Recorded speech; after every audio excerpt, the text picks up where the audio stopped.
In a town forgotten by time, where trouble rides in with the wind and legends fade slower than scars, the smell of cedar smoke lingered long after the last snow melted.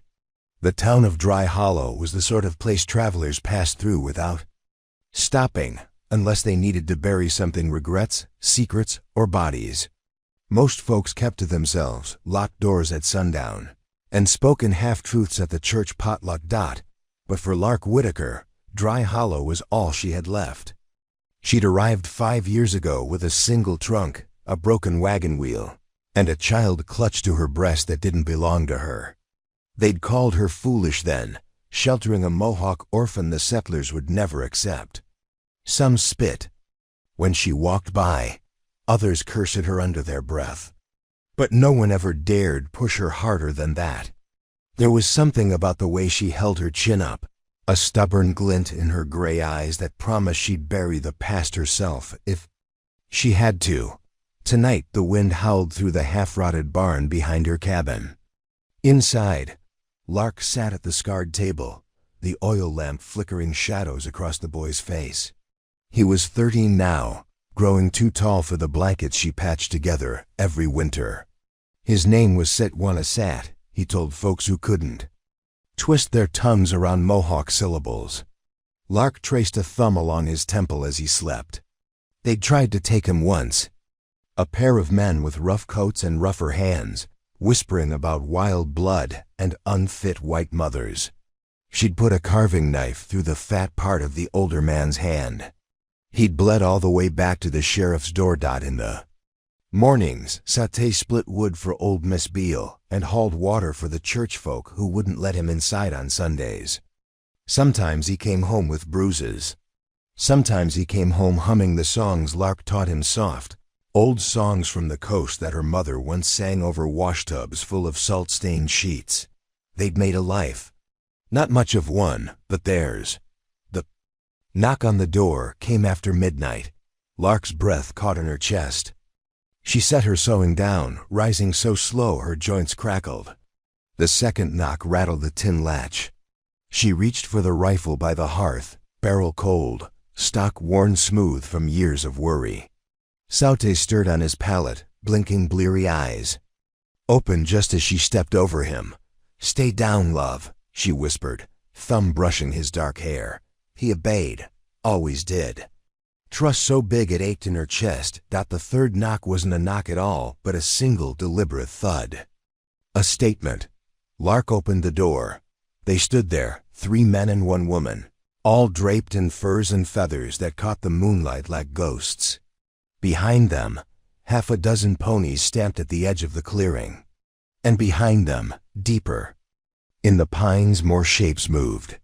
The smell of pine pitch and wood smoke drifted around them. She recognized the clan marks painted on their foreheads. Bevolf clan, Mohawk. A man stepped forward. His hair was silver at the temples, eyes dark as river stones. He didn't smile, but he nodded, a single respectful tilt of the head that made Lark's throat tighten. "Sitwana," he said, voice deep and measured. "He is here?" Lark's fingers flexed on the rifle stock. "He sleeps. What do you want with him?" The woman stepped forward then, snow crunching under soft moccasins. She was young, maybe 30, her braids thick with red beads. Her eyes flicked to the boy behind Lark's legs. "We come for what is owed, for what you kept safe." Lark felt Sat's hand on her calf, small but steady. "He's not a debt," the older man's mouth twitched, not quite a smile.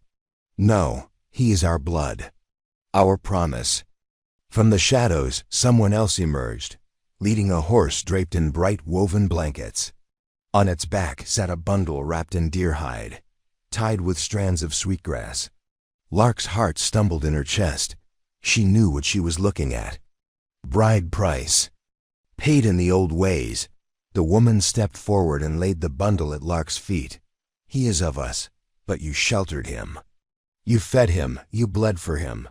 Her voice softened then, low enough that only Lark could hear. "But the boy is of 2 worlds, and both must be honored. We do not take him. We ask him to come." Lark's eyes burned. She dropped to one knee, cupping Sat's face in her hands. He looked up at her, eyes the color of storm water, calm in the way only the very young or very old could be. "Your people are here," she whispered, "but so am I." He pressed his forehead to hers, a gesture she'd taught him when words failed. Behind them, the wind picked up, rattling the shutters like bones. Lark rose, turning to the clan who waited in the moonlight. "I will not stand in his way, but he is my son as much as yours." The old man nodded. The woman bent to pick up the bride price, holding it out to Lark. She hesitated, then took it. In shaking hands, the deer hide was warm, as if it held the memory of the child she'd kept safe all these years. Sate stepped out from behind her then, straight-backed and unafraid. He spoke in Mohawk, words that Lark didn't know but felt in her bones. The clan answered him with a low murmur, the woman's hand brushing his shoulder like a blessing. Lark stood there as they mounted up, her boy now taller than her shoulder, his eyes fixed on hers until the horses moved. The night swallowed them whole, shadows among shadows, pine needles whispering secrets overhead, and when she closed the door, the bundle in her arms felt heavier than any child she'd ever carried before. We jump back in. Tell us where you're from.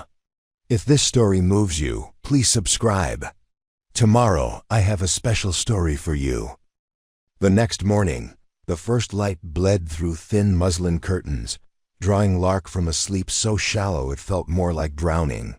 She sat at the edge of her narrow bed, the bundle of the bride price cradled in her lap. She hadn't unwrapped it yet. She couldn't. It felt like a final severing, as if breaking the knots that held the sweetgrass ties would break whatever invisible thread still bound Setwana to her. She could hear the echoes of hoofbeats in the frost-hardened dirt outside her cabin. The Wolf clan had moved on before dawn, slipping into the pines without disturbing a single branch. But the clearing felt smaller now, emptier, like a lung half collapsed.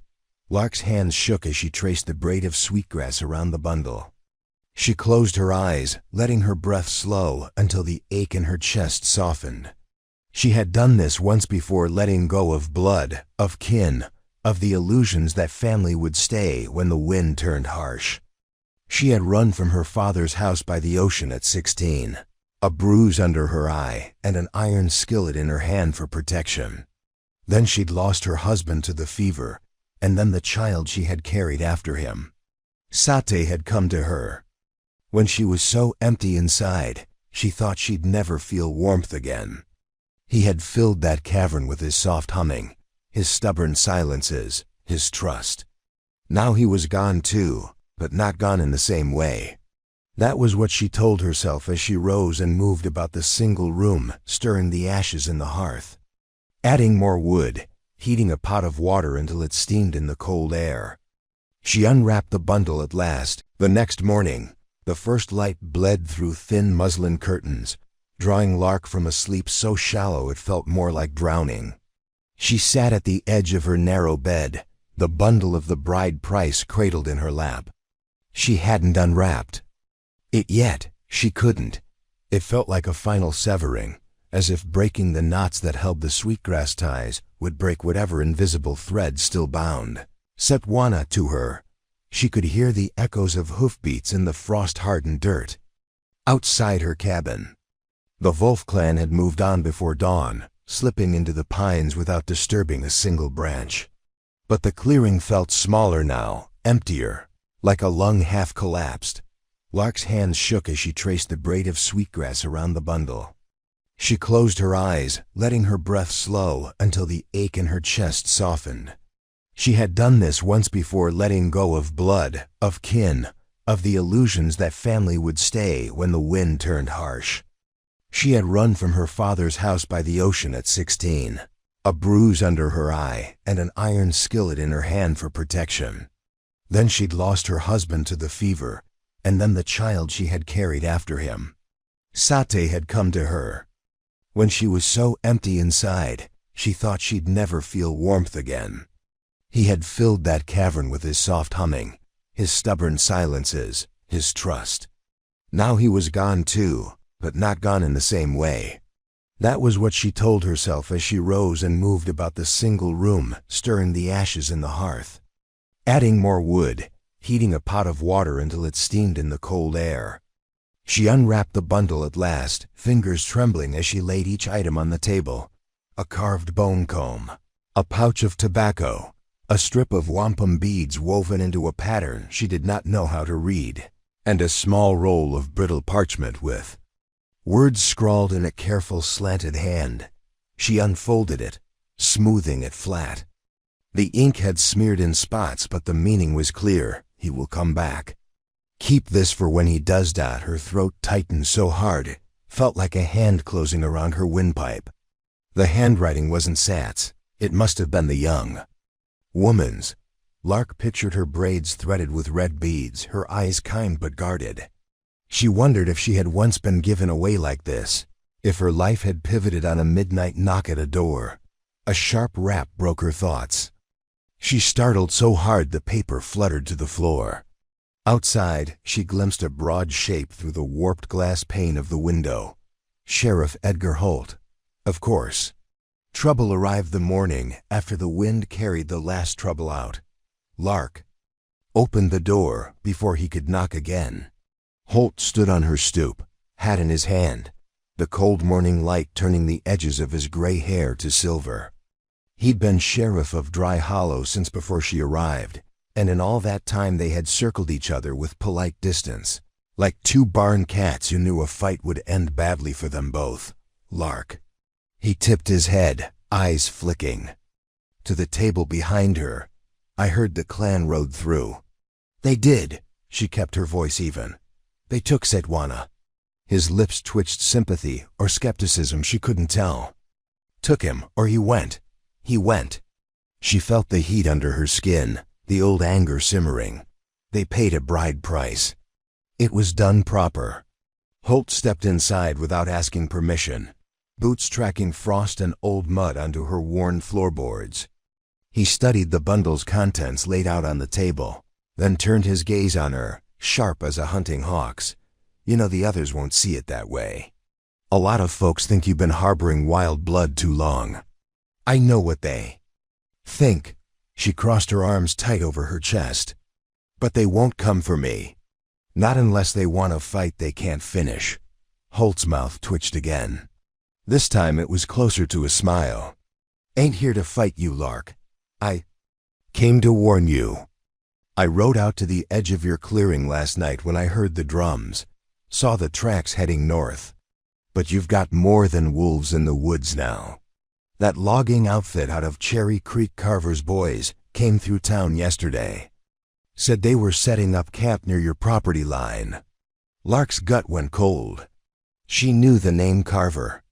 A man who took what he wanted from the forest and left nothing but stumps and salted soil behind. He'd been run out of 2 counties already. They're trespassing, she said flatly. Holt shrugged. Might be. But they've got papers from the territorial governor land grants that overlap old Mohawk hunting ground. They don't care whose bones are buried under the pines. If they see you alone out here now, they'll think you're easy pickings.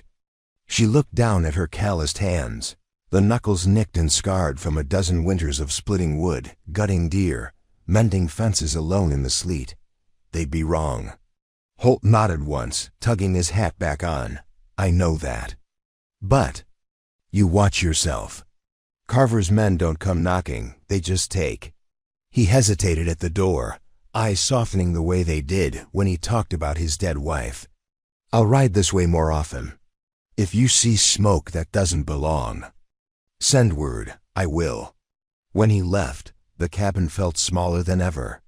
The silence pressed against her ribs, hot. The wind carried the scent of pine sap and old ashes as Lark trudged back through the snow, each step marking the beginning of a promise she could not yet name. The moon rode low behind veils of drifting clouds, throwing long shadows that pooled between the bare-boned birches. By the time she reached her cabin, her boots were soaked through, her fingers raw with cold. She closed the door behind her with a quiet click, the echo ringing too loud in the empty room. Inside, the hearth was a hush of gray coals. She knelt stiffly and fed it kindling, coaxing a flame to life until it lit the edges of a split log. Orange light bled across the walls, catching on the bundled bride price where she'd hidden it in the trunk. The deer hide and sweetgrass now felt like a heartbeat under the lid, a reminder that not every debt could be settled with gifts and goodbyes. She thought of Sitwana's face, the calm in his eyes as he'd pressed his forehead to hers. It wasn't fear that had shown there. It was the faith of someone who knew exactly where he belonged, even if it was no longer here. She wondered if he'd felt the same cold in his chest when he first called her mother, when he'd realized she was all he had and yet not all he would ever need. Lark pressed her palms flat to the floor, feeling the seams of the boards, the splinters she'd learned to avoid over the years. This land was as much a part of her as Sete was, hard, scarred, stubborn to the last. She didn't sleep that night. Dawn found her sitting at the table with the rifle laid across her lap, the letter she'd written in front of her. The words were plain, every line a flint strike. The logging camp trespasses. They will take more than trees. I ask for your eyes in the woods. I ask for your strength. Come if you will. She signed it with the only name that mattered here, Lark of Dry Hollow. She folded the note, tied it with twine, and slipped it into her coat pocket. By mid-morning she was saddling her mule, an old sorrel named Bixby, who'd carried more firewood than any beast should be asked to. He snorted as she swung the heavy saddle onto his back, ears flicking at the smell of pine smoke that clung to her clothes. She pressed her forehead to his warm neck. "Good boy," she murmured. "One more errand. Then you can rest." The ride to the trading post was slow, the trail crusted with fresh snow and the brittle bones of last season's underbrush poking through like ribs. Lark kept her eyes moving, sweeping the tree line for the shapes of men who might be more shadow than branch. Twice she thought she heard the muffled echo of an axe, but the forest swallowed it before she could be sure. The trading post sat at the fork of two rivers, a squat log building with a single stovepipe belching smoke into the winter air. A bell above the door jangled as she pushed inside. Warmth and the sour tang of cured hides hit her all at once. Jebediah Boone, the wiry trader who'd run the place since before Dry Hollow had a name, looked up from counting muskrat pelts. His eyes darted to the rifle slung over her shoulder and the tight set of her jaw. "Morning, Lark." He nodded, voice cautious. "Need something?" She pulled the folded note from her pocket, holding it out. "I need you to pass this to Red Clay when he brings the next furs through. No one else." Boone's eyebrows climbed toward his hairline. "You sure? You know what folks'll say." "I don't give a damn what they say." Her voice cut through the hush of the store like an axe. "He'll know what it means." Boone hesitated, eyes shifting to the window where Bixby stood shivering in the snow. Then he took the letter, tucking it under the counter. "Fine, but if trouble comes of this, it ain't my trouble." "No," she said, "it's mine." "When?" She stepped back out into the cold. The clouds had thickened to a slate curtain overhead. Snow fell in lazy flakes that caught in her lashes and melted down her collar. She climbed onto Bixby's back, the saddle creaking under her weight. As she turned him toward home, she caught sight of a pair of riders on the far side of the river carver's men. She recognized the broad hat, the squared shoulders of the one who laughed too loud by the fire. Their eyes met across the frozen water. One raised his hand in a mocking salute. Lark tightened her grip on the reins. Trouble was already here. Now she'd see what the Wolf clan would do about it. The waiting was always the worst. She patched the barn roof by lamplight, her fingers cracking in the cold. She carried buckets of water from the creek and stacked wood until her back screamed. She moved like a ghost in her own home, but inside she was a storm gathering strength. On the fourth night, she heard it. The low thrum of drums far off in the woods, a heartbeat stitched into the silence of the pines. She stepped out onto her stoop, rifle in hand, and waited. They came just before dawn. Sitwana walked at the front this time, his hair woven with beads that caught the moonlight like stars in a black river. He looked taller somehow, older. Behind him came Red Clay, the Wolf Clan scout, and 3 others, whose names she didn't know, but whose eyes spoke the same promise. We do not leave ours alone. When they stepped into the ring of firelight, Sata looked at her with that same calm she'd seen the night they left. Mother, he said. One word, a stone dropped into a deep well. Son, she breathed. Voice raw. Red Clay stepped forward, dropping to one knee in the snow. You called. We answer. Lark's gaze swept over them.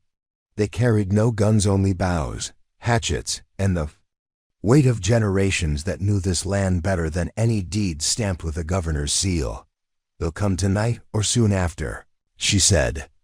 Carver's men, they think this land is theirs for the taking. Red Clay stood, snow clinging to the hem of his leggings. It is not theirs, nor ours alone. You kept the boy when no one else would. Now we keep you. Saute stepped close. Then, his hands warm as he cupped hers. You are part of this now. The clan has spoken. Lark felt something crack inside her, a splinter of fear she hadn't realized she still carried. She drew him into a fierce hug, breathing him in. The scent of cedar smoke and snow and something older. Something that smelled like home. Tell me what you need, she whispered against his temple. Sata pulled back, his eyes steady. Your fire, your traps. Your eyes, they won't see us until we want them to. She nodded, the weight of the rifle on her shoulder suddenly lighter. Then we begin. In the hours that followed, they moved like shadows through the trees, setting snares along the logging trail, digging pits where heavy boots might slip in the dark. Lark's hands bled on the wire, but she felt no pain. She showed Sate how to wedge sharpened stakes into the blind spots along the creek. He showed her how to weave pine boughs over fresh snow, so footprints vanished as if the forest itself was swallowing them whole. When dusk fell, they gathered in her cabin, the fire crackling low. Sate pressed his forehead to hers again, and this time she understood the words he whispered in Mohawk, the shape of his breath against her ear. Blood is not given. Blood is made. Outside, the wind carried the promise of snow. Inside, Lark knew that come dawn, the forest would be a hunting ground again, just like it had been long before any white deed, any crooked land grant, any man named Carver, and if the trespassers wanted a fight, they'd find one waiting. This story took us a long time. If you like it, subscribe. Now back to the story. Dawn broke brittle and pale over Dry Hollow, the sky a thin shell cracked open by streaks of gold. In the forest near Lark's clearing, the snow lay unbroken, but for a few faint deer tracks that disappeared beneath pine boughs. No one would have seen the traps buried beneath drift and brush, nor the sharpened stakes hidden in the gullies. But the land remembered, and the land would not forgive trespass easily. Inside her cabin, Lark stoked the fire while the Wolf Clan spoke in low voices. Sitwana sat cross-legged by the hearth, head bent as Red Clay laid a line of small carved figures in front of him, hawks, wolves, the curved shape of a river fish. They spoke softly, a dance of words Lark only half understood. She watched the way her boy's fingers traced each carving, the calm in his face, the way the clan's warriors deferred to him in small gestures, the tilt of a head, a quiet word. Given weight by a hand to his shoulder, he was of them now. Of her too, but changed in ways she could not yet name. When he looked up, his eyes met hers without shame or question. Mother, he said, the word a bridge. You will keep the cabin tonight. We will take the woods. Lark set down the iron poker, its end still glowing. I won't hide behind these walls while they come for what's mine. Red Clay's mouth twitched, not quite a smile, but almost. You are not a woman who hides. We know, but you are. The one they come for, they will look for you here. If you vanish, they may burn the forest to find you. We want them blind." Lark hesitated, feeling the old stubbornness rise like sap in spring. But Sat's hand closed over hers, his palm warm and certain. "You are part of this," he said. "Here's where you hold the line." So she did. When dusk crawled in, she barred the windows, banked the fire low, and made a stew of venison and dried corn that none of them touched. Outside, the wind carried the echo of voices' low, coarse laughter that made her gut twist. Carver's men. She counted at least 5, maybe more. Their torchlight flickered between the trees, chasing the shadows that slipped just out of reach. Hours passed. The warriors moved like smoke, vanishing into the pines. Sauté pressed his forehead to hers one last time before stepping out into the cold. "Blood is made," he murmured. "Blood is made," she echoed. Then she was alone. The cabin creaked and groaned as the wind rattled the shutters. Every noise seemed louder in the hush her boots across the floorboards, the creak of the rocker by the hearth. She laid the rifle across her knees, her finger tapping the worn wood as she stared at the door dot. It came just past midnight. A sharp rap, then the dull thud of a boot against the boards. She didn't move. A voice slurred, heavy with whiskey, drawled through the cracks. "Miss Whitaker, you in there?" "We come to pay our respects." Silence. Another boot struck the door. "Lark, don't be rude now. You're on Carver's land. Figure it's neighborly to say hello." She shifted her weight, the rifle stock snug against her shoulder. "You're trespassing." A pause. A chuckle, dry and sharp as snapped twigs. "Reckon it's you who's trespassing, lady. Carver's got papers, says this forest is his now. All of it, your pretty cabin included." Lark's heartbeat was steady. "This land was never his to buy." The voice dropped low. "That right? Guess we'll have to drag you off it then." Wood splintered as the latch strained under a boot. Lark breathed deep, felt her pulse settle in her palms, felt every bone in her spine align like fence posts. The door buckled once, twice, then burst inward with a crack that seemed to split the night itself. 2 men staggered into the threshold, torchlight throwing their shadows huge against her walls. The first was the broad-shouldered brute she'd seen by the logging camp, his coat patched with mismatched fur. The second was younger, face half hidden under a battered hat. "Well, well," the older one drawled. "Pretty little widow with her gun. You planning to shoot us both, missy?" Lark didn't answer. Her finger curled tight around the trigger. The sights lined up with the hollow of his chest. "Wouldn't do you much good," the younger one sneered. "We just come back with 10 more. Lark's eyes flicked to the hearth. A pot of stew bubbled over the coals, the smell thick and warm. She pictured Sat's face, calm in the shadows, his voice whispering the words she needed to remember. "Blood is made." The older man took another step, boots crunching on her floorboards. "Come now, don't be foolish. You hand over what you've got. Papers, that fancy fur bundle, anything worth hauling, and we'll let you stay warm tonight." Lark smiled then, slow and thin. "That's your mistake, neighbor. Thinking I'm here to stay warm." She fired. The rifle's report slammed into the walls, deafening in the small room.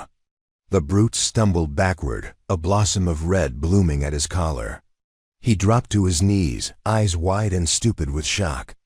The younger man yelped, scrambling for the door. He never made it. A shape darted past the shattered threshold, dark, lean, and silent. Sitwana's hatchet caught the man's leg, dropping him like a sack of grain.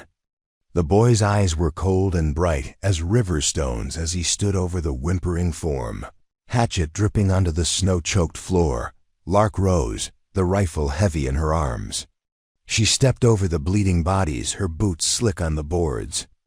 Outside, the forest hummed with the rustle of feet moving through snow. Red clay emerged from the trees, a bloody arrow clenched in his fist. "It has begun," he said. Lark's eyes met Sat's over the broken threshold. "Then let's finish." They did not sleep. All through the night, they moved from tree to tree, cabin to creek, shadow to shadow. The Wolf clan knew these woods the way the creek knew the pull of the moon. Every path the loggers took turned against them, snares pulled them down. Pits swallowed their boots. Arrows whispered through the dark like teeth biting the back of. A neck dot at dawn, Lark crouched by the clearing where the last of Carver's men made their stand. The brute she'd shot lay propped against a stump. The snow around him churned into red mud. He spat blood when he saw her. "Bitch," he croaked. "You think this changes anything? Carver'll send more. 100 more." Lark lowered her rifle, kneeling so her breath steamed over his battered face. "Then they'll find a forest that fights back." He tried to laugh, coughed instead. "You're dead, all of you." "Maybe," she said, "but not today." She rose, turning away as Satwana stepped forward, hatchet in hand. She did not watch. When the clearing fell silent again, she moved to the river's edge. Red Clay was there, crouched by the water, his reflection wavering in the current. "You called us," he said without looking up, "and you fought as one of us, but the forest remembers blood. It always asks for more." Lark felt the sting of the wind on her raw cheeks. "I know." He rose, his eyes hard. "Carver will not stop. He will come with papers and soldiers and lies. Then I'll stand here when he does," she said. "And I won't stand alone." Satay joined her, his breath misting the river ice. He slipped, his hand into hers, smaller than hers, but already rough with the calluses of a boy who knew what it meant to build a life with work and worry. Red Clay turned to her then, his voice quiet. "The bride price is paid, but the debt is not yet." Lark's eyes did not flinch. "Whatever you ask." He nodded once, the shape of a promise made in the hush between wind and water. "You are clan now. You fight with us. You die with us. Or you live long enough to see the pines grow back." Somewhere deep in the trees, an owl called soft, mournful. Lark felt her bones settle around the sound. For the first time in years, the ache that lived behind her ribs loosened its grip. She would stand. She would bleed if she must. But she would not do it alone. And come spring, when the first green shoots pushed through the blackened snow, Dry Hollow would remember this night, not as the moment a widow lost her home, but as the night the forest took it back. This story took us a long time. If you like it, subscribe. Now back to the story. The forest held its breath in the days that followed. The pine boughs heavy with new snow that muffled every footstep and swallowed every whisper. In the half-light before dawn, Dry Hollow felt as if it had slid backward in time to when the land decided who stayed and who vanished. Lark rose each morning with frost on her hair, shaking the embers in her hearth awake, feeding them like a mother tending a stubborn child. Her hands were never still. She patched the broken door frame with planks scavenged from the old barn, nailed shutters over the windows that had splintered when Carver's men kicked them in. Every strike of the hammer echoed like a drumbeat through the clearing, a warning she hoped would carry far beyond the trees. Satwana stayed close, though he never lingered long enough for her to see him as the child she'd raised. He slipped in before dawn to check her traps, left again at dusk to run the ridges with Red Clay and the other Wolf clan scouts. Sometimes she found a string of rabbits laid neatly by the door, their fur still warm, their throats slit so cleanly they looked like offerings. Other times she found the mark of a boot in the snow, too wide, too deep to be one of theirs, a reminder that the forest's shadows didn't all belong to her people. On the third day after the fight, Sheriff Holt rode up the clearing's frozen track. His horse's breath fogged the air like pipe smoke. He sat stiff in the saddle, eyes narrowed at the new barricades rising around her cabin. "Lark." He tipped his hat, his voice strained with the effort of staying civil. "I've had a call from Carson's office. Territorial marshals coming through next week. They say you've been stirring up the clans." Lark stood on the cabin step, hammer still in hand. A strip of rawhide clamped between her teeth as she braced a plank against the frame. She spat it out before answering. I haven't stirred anything. They come because trouble comes. Same. As you, Holt grunted, tugging his scarf higher against the wind. That's as may be, but the town's nervous. Carver's men are stirring it worse. Folks talk about fires in the woods, missing hunters, tracks of blood near the logging camp. She dropped the hammer into the snow, the sound sharper than she. Meant, maybe they should ask themselves why the forest bites back. His eyes softened, just a hint. Carver's got papers, Lark. He's got the governor's seal. That means something.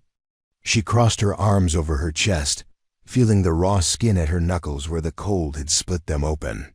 Doesn't mean a damn thing to the pines, or to the bones buried under them.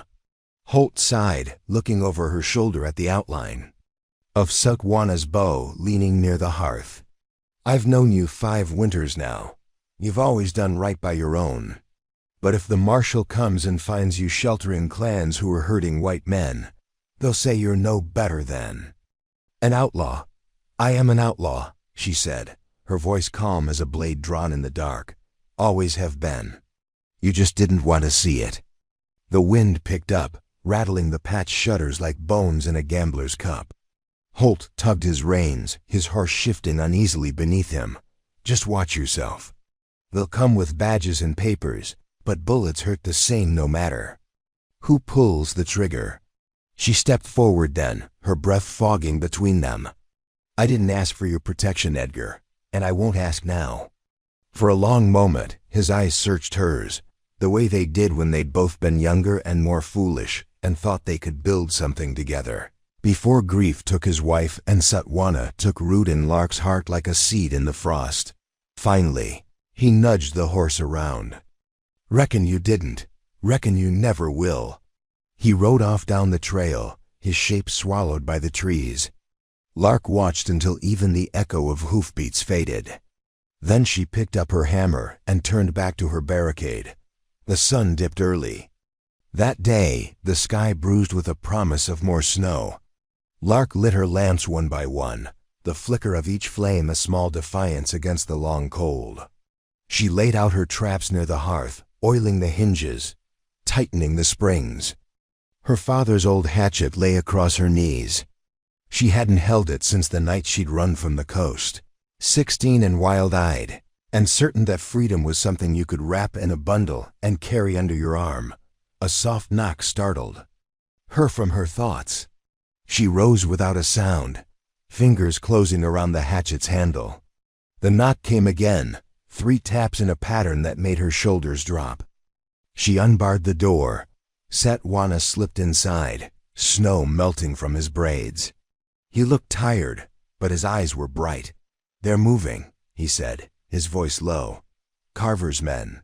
They brought more last night, 10, maybe 12. They're building fires closer to the creek. They think they can flush us out. She poured him broth from the pot, watched him drink in quick, hungry gulps. How many stand with you? She asked. He wiped his mouth with the back of his hand. Enough. Red Clay says we can hold them for days. But there's talk in the camp. Carvers. Men say the territorial marshal rides with soldiers, wagons of guns. Lark felt the words like a slap. Soldiers meant more than bullets. Soldiers meant settlers emboldened to push the clans deeper into the woods, to claim the creek, the hunting trails, the grave she'd never seen but knew lay hidden beneath the moss.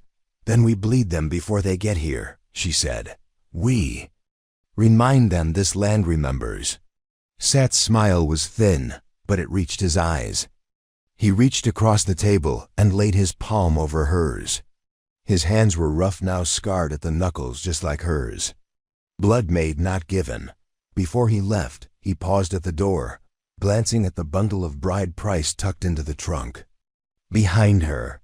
When the fight is done, he said, we take you to the longhouse. You belong to us now, not just me, all of us. Lark swallowed the ache in her throat. I belong to this land. And if you stand here, then so do I. He pressed his forehead to hers, as he always had. She closed her eyes, felt the steady drum of his breath, the echo of her own heartbeat. When the door shut behind him, the wind slipped through the crack in the frame and danced across her skin like a promise. At dawn, the drums would speak again. And Dry Hollow would listen. This story took us a long time. If you like it, subscribe. Now back to the story. The moon rose that night like a bone-white coin tossed into the dark. Its pale light spilled through the broken ribs of the old barn, caught on the ragged edges of Lark's patched windows, glimmered off the blade of her father's hatchet resting near the door. Dry Hollow slept uneasy while the forest held its secrets close. Shadows whispering down the ridgelines where the wolf clan watched with eyes that had learned patience long before there was a name for this place. Inside her cabin, Lark sat cross-legged by the hearth, her breath pluming in the cold. She'd banked the coals low, letting the warmth fade so the light wouldn't spill out through the cracks. Every board creaked like an old man's bones when the wind pushed at the walls. Outside, the clearing was quiet, but she could feel them. Out there, Carver's men moving like wolves, thinking themselves hunters. They'd find out soon enough they were prey. She rose when the drumbeats began. Distant at first, so faint she almost thought them part of the wind, but then growing steady, measured like the slow, relentless beat of a heart that refused to stop. She moved around the room, slipping her father's hatchet into the loop-on, her belt testing the rifle's weight in her hands.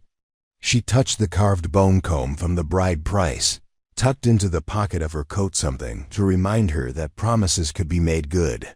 Even here, even now. By the time she stepped onto the stoop, the first flakes of snow were falling again. Each one caught the lamplight like ash from an old fire. She pulled her shawl tight around her shoulders and walked into the woods. Satwana met her at the creek. He rose from the shadows without a sound, tall and lean, his braids dusted white with frost. Red Clay stood just behind him, arrow nocked, but lowered, his eyes flicking between her face and the dark trees beyond. "They've set up near the ridge," Sate said. 4 fires, 10 men. They think they're safe in the open.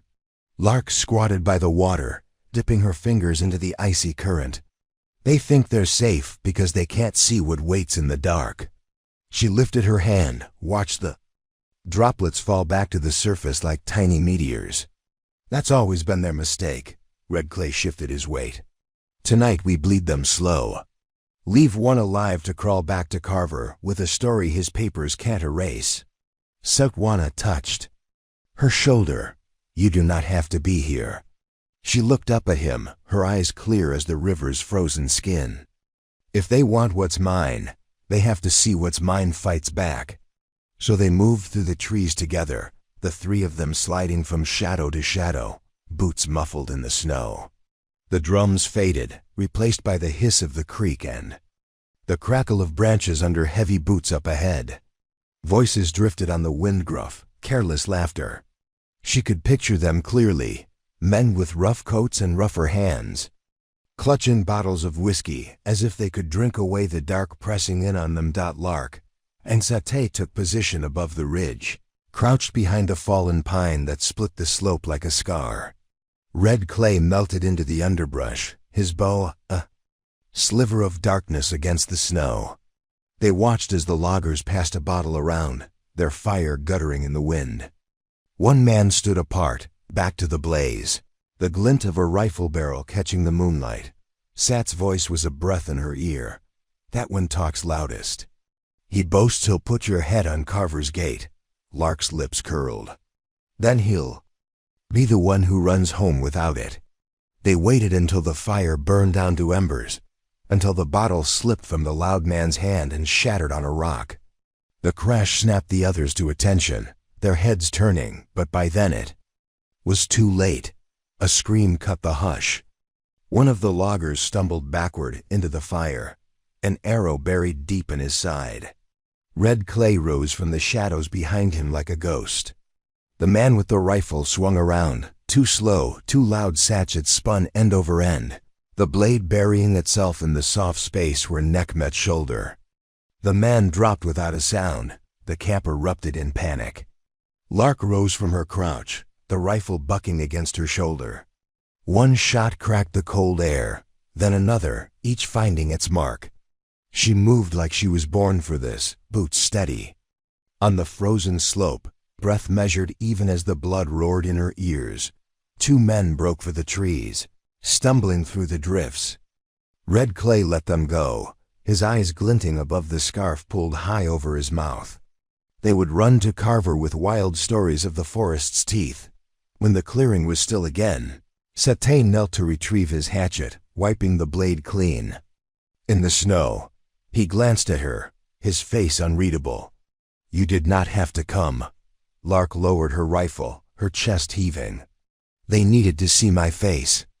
Needed to know this isn't just you, or Red Clay, or the Wolf Clan, it's me too." He nodded once, the barest tilt of his chin. "You're one of us now." She felt it then, the weight in her bones, the way the forest seemed to breathe around them, as if the pines themselves leaned in to listen. She knew, in that moment, that the debt could never fully be paid. But she would spend every drop of herself trying. They left the bodies where they lay, a warning written in blood and ash.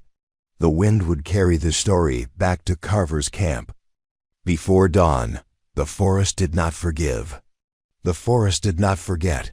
When they returned to the cabin, the sky was turning the color of old bruises, a promise of more snow to come. Red Clay crouched by her door, his hands busy tying feathers and scraps of fur into a bundle. He looked up when she approached, his eyes dark and still. Protection. Old ways. She watched him hang it above her door, the feathers fluttering like breath in the wind. It'll keep what needs keeping. Lark brushed a thumb over the carved bone comb in her pocket. And what if what needs keeping is already inside? Red Clay's mouth twitched. Then you keep it alive. Satay touched her arm, his voice quiet. Rest, they will not come tonight. But Lark knew better. Trouble never rode alone. And Dry Hollow had never slept easy. She lay awake long after the fire had burned down to coals, the bundle above her door, whispering in the draft. She dreamed of the creek running red, of the forest rising up on roots of iron, of Satwana's face painted with the ashes of the old ones. When she woke, the dream clung to her skin like frost. Outside the drums would speak again soon, and she would answer. This story took us a long time. If you like it, subscribe. Now back to the story. In the hush before dawn, Dry Hollow was a world balanced on the edge of a knife. A new snow had fallen overnight, smoothing the scars of boot tracks and bloodstains into a blank page waiting for new stories. But Lark knew better. Nothing stayed buried for long in a place like this. The forest kept every secret, every sin. It held them close, pressed into the frozen earth like seeds waiting to bloom when the ground softened again.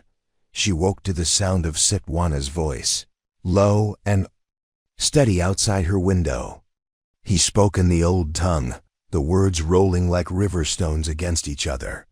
She slipped from her bed, pulling her shawl tight as she stepped onto the stoop. There he was, standing knee-deep in the drifts, a hawk feather braided into his hair, his breath ghosting out in the brittle morning light. Red Clay crouched near the woodpile, his bow resting across his thighs. He glanced at her, but said nothing. Words were not needed between them anymore. She had proven herself in the dark hours, proven that she would stand and bleed and bury, if that was what the land asked of her. Satay turned toward her, the light catching the beads strung at his temples. He looked older again, the child sheik, first carried from the ashes, now replaced by this tall figure who could disappear into the woods and come back with danger in his shadow. They will come again, he said. Before the thaw, she knew he was right. Carver's men hadn't left after the last fight. They just pulled back, licking their wounds like coyotes waiting for a softer opening. And the soldiers would come soon, with neat uniforms and crisp Papers that claimed they could tame the wild with ink and iron. How many stand with us? She asked, voice rasping in the cold. Red Clay straightened, brushing snow from his leggings. All who can. Some come from the next valley, some from over the ridge. Word has carried. Lark's breath caught. Word? Sati nodded. They say a white woman stands with the wolf clan, that she guards the bones and the water, that she fights as kin. Lark's hands flexed around the edge of her shawl. Is that what they say? Red Clay's mouth twitched, a ghost of humor in the hard lines of his face. They say it is good medicine. To bind blood made, not just given. She thought of the old church back in town, the cold pews where she'd once sat listening to the preacher talk of sin and salvation, all wrapped up neat in Sunday words. No one had ever told her that salvation might come at the end of a rifle, or in the steady hand of a boy who'd never once asked her why she chose him over an easier life. The three of them stood there as the sun pulled itself over the ridgeline, a pale coin against the gray sky. Lark could almost feel the land shifting beneath her boots, restless with secrets and the promise of more blood. How do we hold the line? She asked. Sat's eyes were clear, steady. We make them doubt. We make them fear the dark. We remind them the forest never truly sleeps. They moved through the day like the bones of the land itself, setting traps where the snow drifted deepest, carving false trails that twisted like snakes through the underbrush. They pulled down branches heavy with ice, rigged deadfalls above. The paths carvers' scouts might use. The work was brutal and cold and endless, but Lark's hands moved without hesitation. Every snare she set felt like stitching a wound closed. Every branch she broke felt like pulling the breath back into lungs that had once forgotten how to breathe. At dusk, the clan gathered in the clearing by her cabin. They came in silence, wrapped in furs and the low hum of songs that made the hair on her arms stand up. Sekwana stood at the center, his eyes glinting in the lantern light.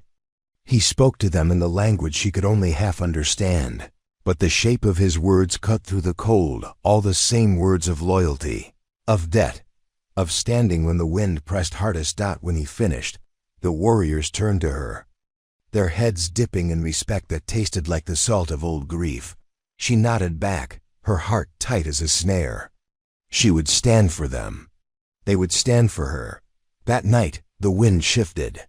It brought the smell of wood smoke, sharp and wrong. Carver's men were close, closer than before. She stepped into her cabin, checked the rifle sights by lamplight, touched the carved bone comb where she kept it beneath her pillow. Then she lay down on her pallet, boots still on, eyes fixed on the cracks in the rafters where moonlight snuck through. Sleep came in snatches, dreams of flames licking at the corners of her home, of boots stomping through the snow, of a voice she could not name whispering that the bones beneath the pines would not rest until the debt was paid in full. When the first howl cut the darkness, she was already on her feet. It wasn't a wolf's cry, though it rose from the forest. Like a ghost-given voice, it was a call, a warning. She threw open the door. Setwana was there, bow in hand, his breath white in the moonlight. They come tonight. Behind him, shadows flickered between the trees, Red Clay and the others, moving like the forest's own heartbeat. She lifted the rifle, the weight of it grounding her against the tremor that wanted to climb her spine. Then let's show them what the forest remembers. The fight came like a storm, rolling in on boots and torchlight and the stink of sweat and fear. Carver's men didn't bother with stealth this time.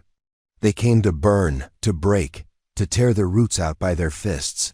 But the forest did not lie down. The forest rose. Lark fired from the shadow of the porch, each shot echoing across the clearing, like the crack of old timber. Red Clay's arrows whistled from the darkness, silent as regret. Setwana moved through the drifts like a ghost, his hatchet flashing silver when the moon caught its edge. They fell back when they needed to, drew the men deeper, let them think the fight was won before snapping the trap shut. Tripping wires, laid low under the snow sent boots skittering. A deadfall cracked open the night with the sound of splintering bones. When it was done, the clearing steamed with the breath of the dying. Carver's men lay scattered among the roots, the fires. They'd tried to light smothered in the wet snow. Lark stood in the center of it all, her pulse a drumbeat in her ears. Satwana's hand found hers, cold but strong. "Blood is made," he said. She squeezed his fingers tight enough to make her knuckles ache. "Blood is made." Some debts could never be paid in full. But she'd die trying. At dawn, the wind carried the story farther than any paper could reach. And Dry Hollow held its breath once more. This story took us a long time. If you like it, subscribe. Now back to the story. When dawn broke after the night's siege, the light seemed to hesitate at the edge of the forest, as if it too was unsure whether Dry Hollow would still stand. The clearing outside Lark's cabin was littered with the splintered wreckage of Carver's attack, charred logs that never caught flame, a half-burned wagon axle, boot tracks that began but did not return. Crows gathered at the tree line, their black feathers bright against the new snow. Lark stood in her doorway, hatchet resting against her thigh. She'd spent the last hours dragging bodies to the edge of the clearing, covering what she could with pine boughs. She'd cleaned the rifle twice already, the smell of oil and gunpowder clinging to her sleeves. Every bone in her body ached, with the weariness that came not from work, but from surviving. Behind her, Satwana stirred the embers in the hearth. He looked up when he felt her watching, his eyes shadowed but steady. He had not slept either. "They'll come again," he said. She nodded, voice hoarse. "Carver won't let this stand. He'll say we're thieves, savages." He rose and crossed to her, stepping over the muddy boots she'd left by the door. "Then we stand taller. We show them what they fear." Outside, Red Clay and the scouts circled the clearing, checking snares and brushing away any signs that might lead a stranger straight to the heart of their holdout. Lark watched him place a fresh set of feathers above her door, new protection. The old bundle had burned during the attack when one torch found its mark before she stamped it out. She stepped out into the snow, the air biting her cheeks raw. Red Clay met her by the edge of the woodpile, his breath steaming in the pale sun. "They test us," he said, words clipped. "But this place remembers who belongs." Lark knelt beside a stump, brushing snow off the split logs. "And who decides who belongs?" Red Clay crouched, his bow across his knees. "The bones under the trees, the roots. The ones who stay when the wind comes howling." She felt his eyes on her, weighing her, the same way he had that first night she'd called for help. 5 winters she'd lived on this patch of ground, just long enough for the forest to decide she was more tree than intruder. By noon, Satwana returned from the ridge, a scrap of torn cloth in his gloved fist. He dropped it onto the stump between them, a strip of gray wool, damp with blood, rough and cheap. Lark frowned. "Soldiers?" she asked. He shook his head. "Not uniform. Not Carver's men either." Red Clay turned the cloth over with one finger. "Scouts, new eyes, someone testing how deep our roots run." A low hum settled in Lark's chest. She recognized this tactic. Not a full assault, just a ghost at the edge of the firelight, waiting to see if the dog still barked. She'd seen it in the eyes of men who'd come to her door in the first years after she took Satwana in. Whispers of bounty hunters and vigilantes, all of them testing how much fight was left in a widow alone in the pines. She rose, brushing snow from her skirts. "Then we show them we're not alone." Red Clay's mouth curved at the edge. "You have words for them?" Lark's eyes went to the distant tree line, where the shapes of watchers slipped between the trunks like shadows. "No, not words, not yet." That night, she waited until the drums spoke again, 2 slow beats, then silence, then 2 more. A signal she'd come to understand. They're close. Closer than they should be. She slipped out into the dark with Satwana at her side. The snow swallowed their footsteps. They moved like wraiths through the underbrush until they reached the creek, its surface glazed with a fragile sheet of ice that crackled under their boots. At the far bend, lantern light bobbed. Lark crouched low behind an old cedar, peering. Through the split branches, two men in rough coats, their faces half lit by the swinging lamp. Not soldiers. Not loggers either. She recognized the posture, the hunch of men who spent too much time waiting for a reward that never quite came. Bounty hunters. She felt Sat tense beside her, his breath a white ghost against her cheek. They carry your name on their tongues, he whispered. They say you're worth gold if they drag you to the marshal. Lark's lips twisted around a smile that tasted like old copper. Then let's make sure they don't find their way home. When the first man stepped away from the creek, Red Clay's arrow took him in the gut. He collapsed into the snow, his moans swallowed by the wind. The second man swung the lantern wildly, the glow throwing wild shapes across the ice. Satay slipped from her side before she could stop him, silent, deadly. The hatchet made a dull sound, more like splitting wood than taking a life. When it was done, she rose from her hiding place, boots crunching across the frozen reeds. The bounty slip fluttered from the first man's pocket, her name scrawled in a hand that hadn't known her at all. She picked it up, tore it once, then again, until the paper was just pulp in her gloved fist.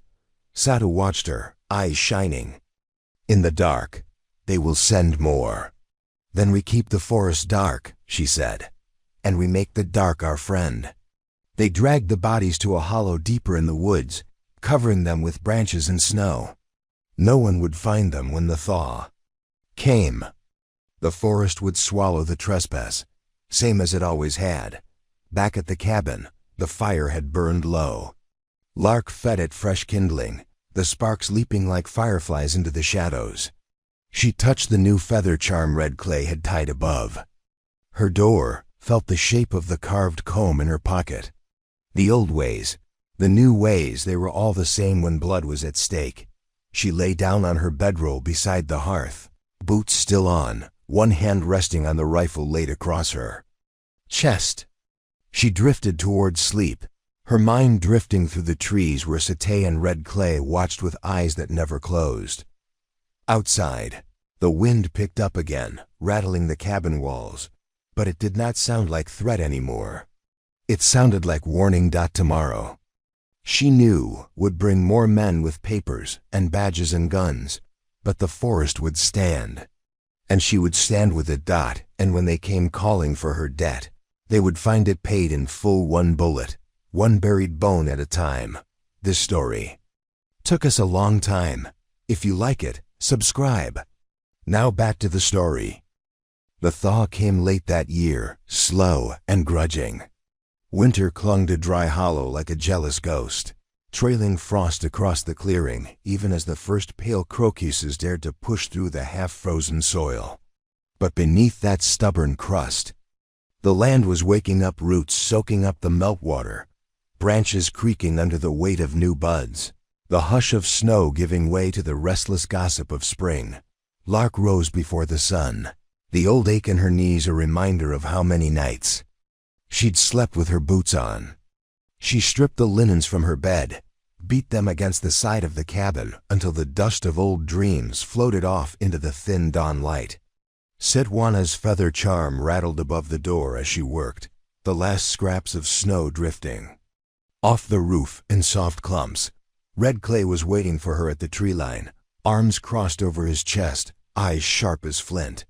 His bow rested on his shoulder, the string humming when the wind caught it just right. You hear them? He asked, nodding toward the forest beyond the clearing. Lark stilled, listening. Not the trees themselves, but the men threading through. Them heavy boots, careless snaps of branches, the grunt and curse of someone who thought the land would yield just because they willed it to. More of carvers? She asked. Red Clay shrugged. New ones, not his, not yours.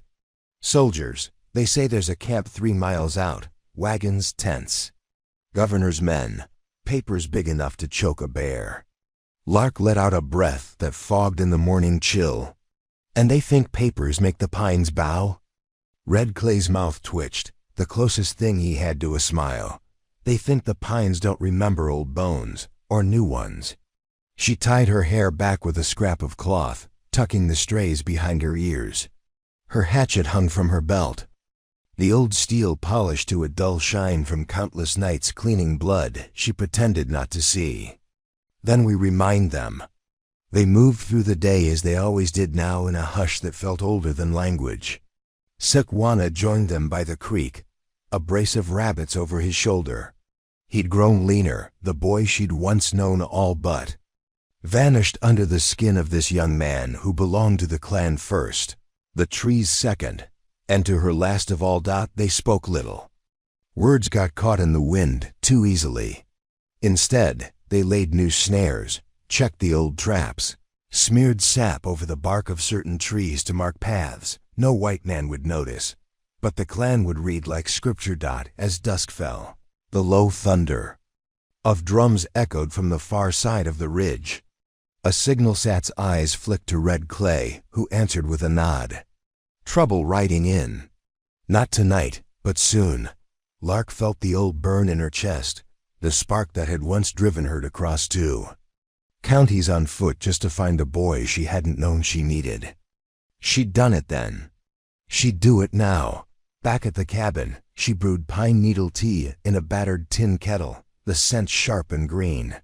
Saute sat by the hearth, oiling the handle of his hatchet, humming something low that might have been a song or just the echo of the drums that still pulsed under their skin. You should sleep, he told her without looking up. She sipped the tea, the warmth of it bleeding into her bones. They'll come when the moon's high. I'll sleep when they think they've won. Red Clay rapped at the door once, twice, then slipped inside like smoke. Scouts say they build a fire line, cutting the old birch stand down by the creek. They think it'll flush us out.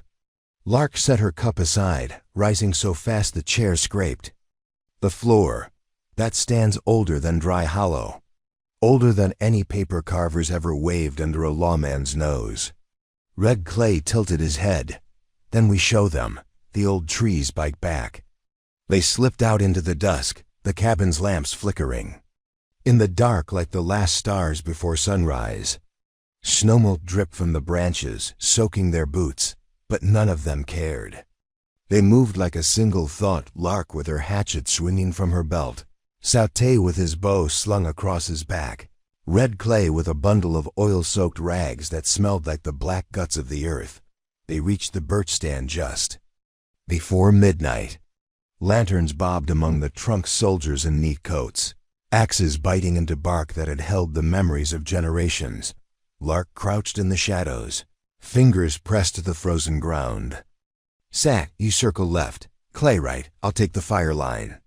Red Clay arched an eyebrow. And if they see you? She pulled the feather charm from her pocket, rubbed it between her palms until the oil glistened on her fingertips. Then they'll see what they paid for. She moved while the men argued over how deep to notch the trunks, their voices slurred with drink and false courage. One turned at the snap of a twig, eyes wide, but Lark was already behind him, hatchet up, hatchet down. The others scattered into the brush but found only Red Clay's arrows waiting for them, the forest swallowing their shouts before they could carry to camp. When the clearing was quiet, Saute emerged from the shadows, wiping blood from his blade. He looked at her, something unspoken passing between them. You taught me, he said, his voice rough with the cold. How to swing the hatchet, how to make it count. She touched his cheek, palm rough against his chilled skin. You taught me how to hold the line. They dragged the bodies to the river, the current dark and swift under the ice crust. Red Clay worked in silence, scattering the oil-soaked rags like breadcrumbs for the crows. They'll come looking, he said when they were done. They'll come with more than papers this time. Lark's eyes narrowed against the moonlight. Then they'll find more than shadows waiting. Back at the cabin, she laid her hatchet by the hearth, hands raw and aching. Satay curled on a bedroll. Near the door, Red Clay perched by the window, bow across his lap. Outside, the wind carried the promise of more snow. But under it, Lark could hear something else, the slow thrum of the forest's heartbeat, pulsing through root and bone and blood. It said, "We remember." And so did she. This story took us a long time. If you like it, subscribe. Now back to the story. Snow came down like ash that night, fine and relentless, drifting against the cabin walls until the logs groaned with its weight. Inside, the fire burned low, a single ember that pulsed like the heartbeat of something too stubborn to die. Lark sat by the hearth, her father's old hatchet laid across her knees. She ran her thumb along the edge, testing the bite of the blade. Each nick and scar in the steel was a story she could feel in her bones, like the crack in her collarbone that never quite healed. Straight after a fight with an uncle who said Satwana would bring trouble down on her head. Like the knife wound in her shoulder from a logger's wife who'd called her a witch for taking in a boy not born of her blood. Across from her, Red Clay crouched by the door, eyes half closed. But she knew he was awake. He always was. Satwana lay on a pile of furs by the window, his bow within reach, his breath slow and even. The storm outside buried every sign of the trail they'd left in the birch stand. For tonight, the land itself was their cloak. She remembered the first night she'd carried Satay into this cabin. He'd been so small, skin hot with fever, hair matted with ashes from the fire that had taken his family. She'd laid him here by this same hearth, fed him broth until his ribs stopped showing through his skin. She'd told him then just once that no one could have him if he didn't want to go. That promise had never broken, though the world kept trying to snap it in half. A soft thud shook the door. Not a knock, more like the shoulder of someone who'd leaned too heavy, half drunk or half frozen. Lark tensed, hand slipping to the rifle propped beside her. Red Clay's eyes flicked open, the bowstring humming in his fingers. A voice slurred. Through the wood. "Lark Whitaker, you open up now. We got papers, we got the law." She said nothing. She'd learned early that silence made men speak more than any question could. Boots scraped outside. Another thump, a muffled curse. "We know you're in there. Governor's writ says this land's forfeit. Says you're harboring runaways, conspirators. You gonna answer that?" Satwana's eyes opened. He sat up slow, the way a wolf might, when it's not sure whether it wants to bite yet. He looked at her, waiting. Lark set the hatchet down, picked up the rifle.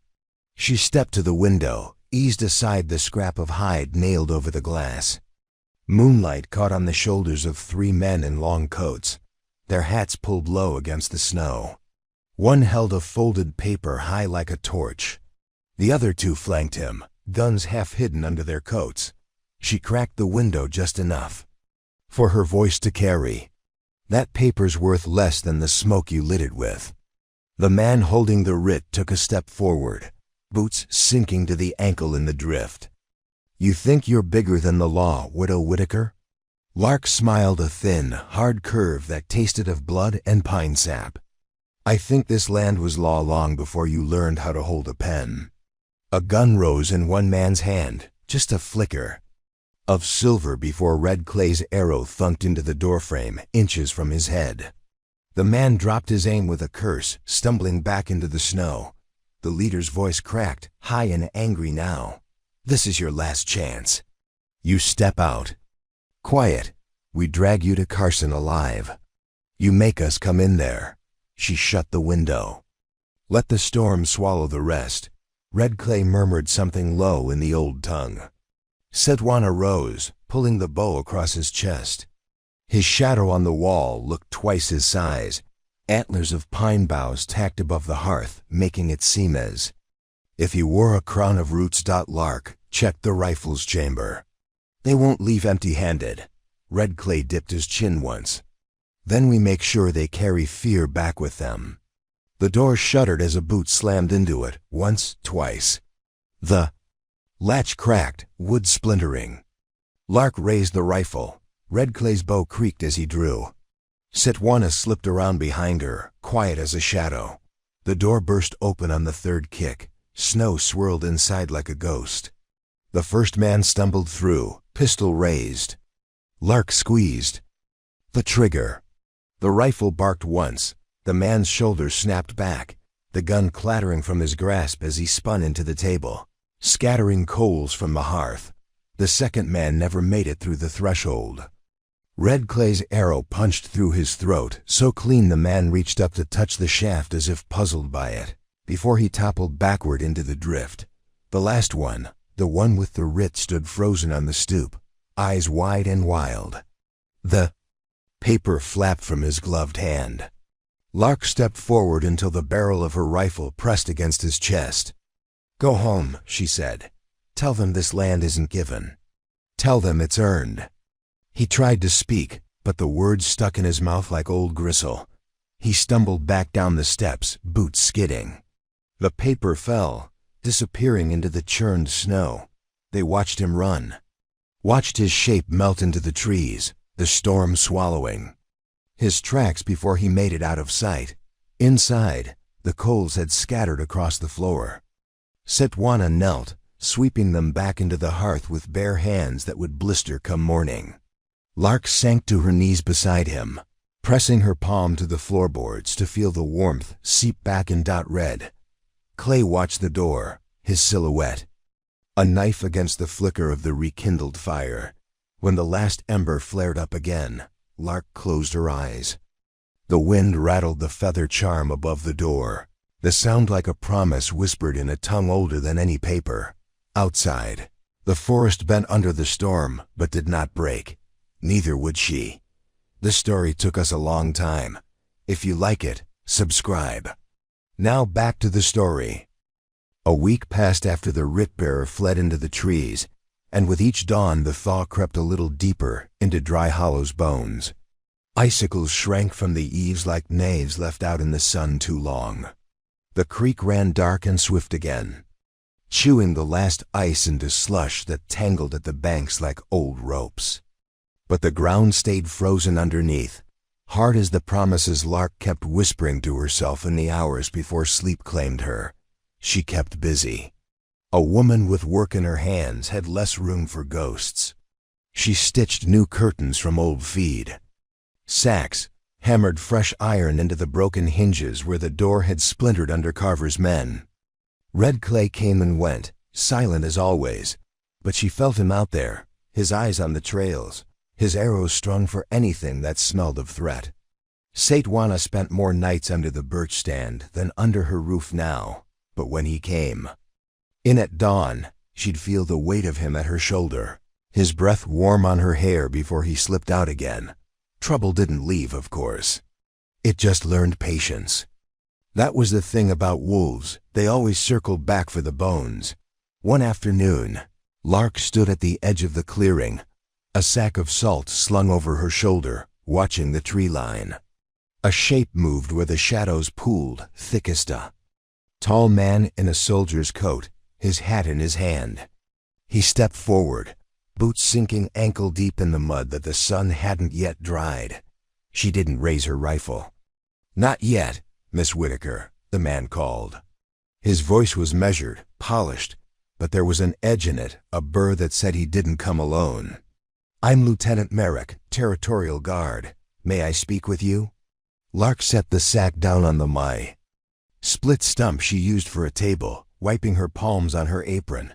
"I reckon you're speaking already." Merrick nodded once, glancing over his shoulder. Two more shapes lingered in the woods, just far enough that he could pretend he didn't need them. "We're here to make peace," he said. "Governor's orders." She barked a laugh that startled even her. "Peace? That what they call it now?" He shifted his weight. "The people back east, they don't like the stories they're hearing. Talk of blood in the snow, burned camps, missing men. Makes them nervous. Makes them think this territory's not ready for the rail line." Lark felt her pulse thrum like a trapped bird. "So this is about money. This is about stability," Merrick corrected. "We're offering you and your guests a chance to stand down.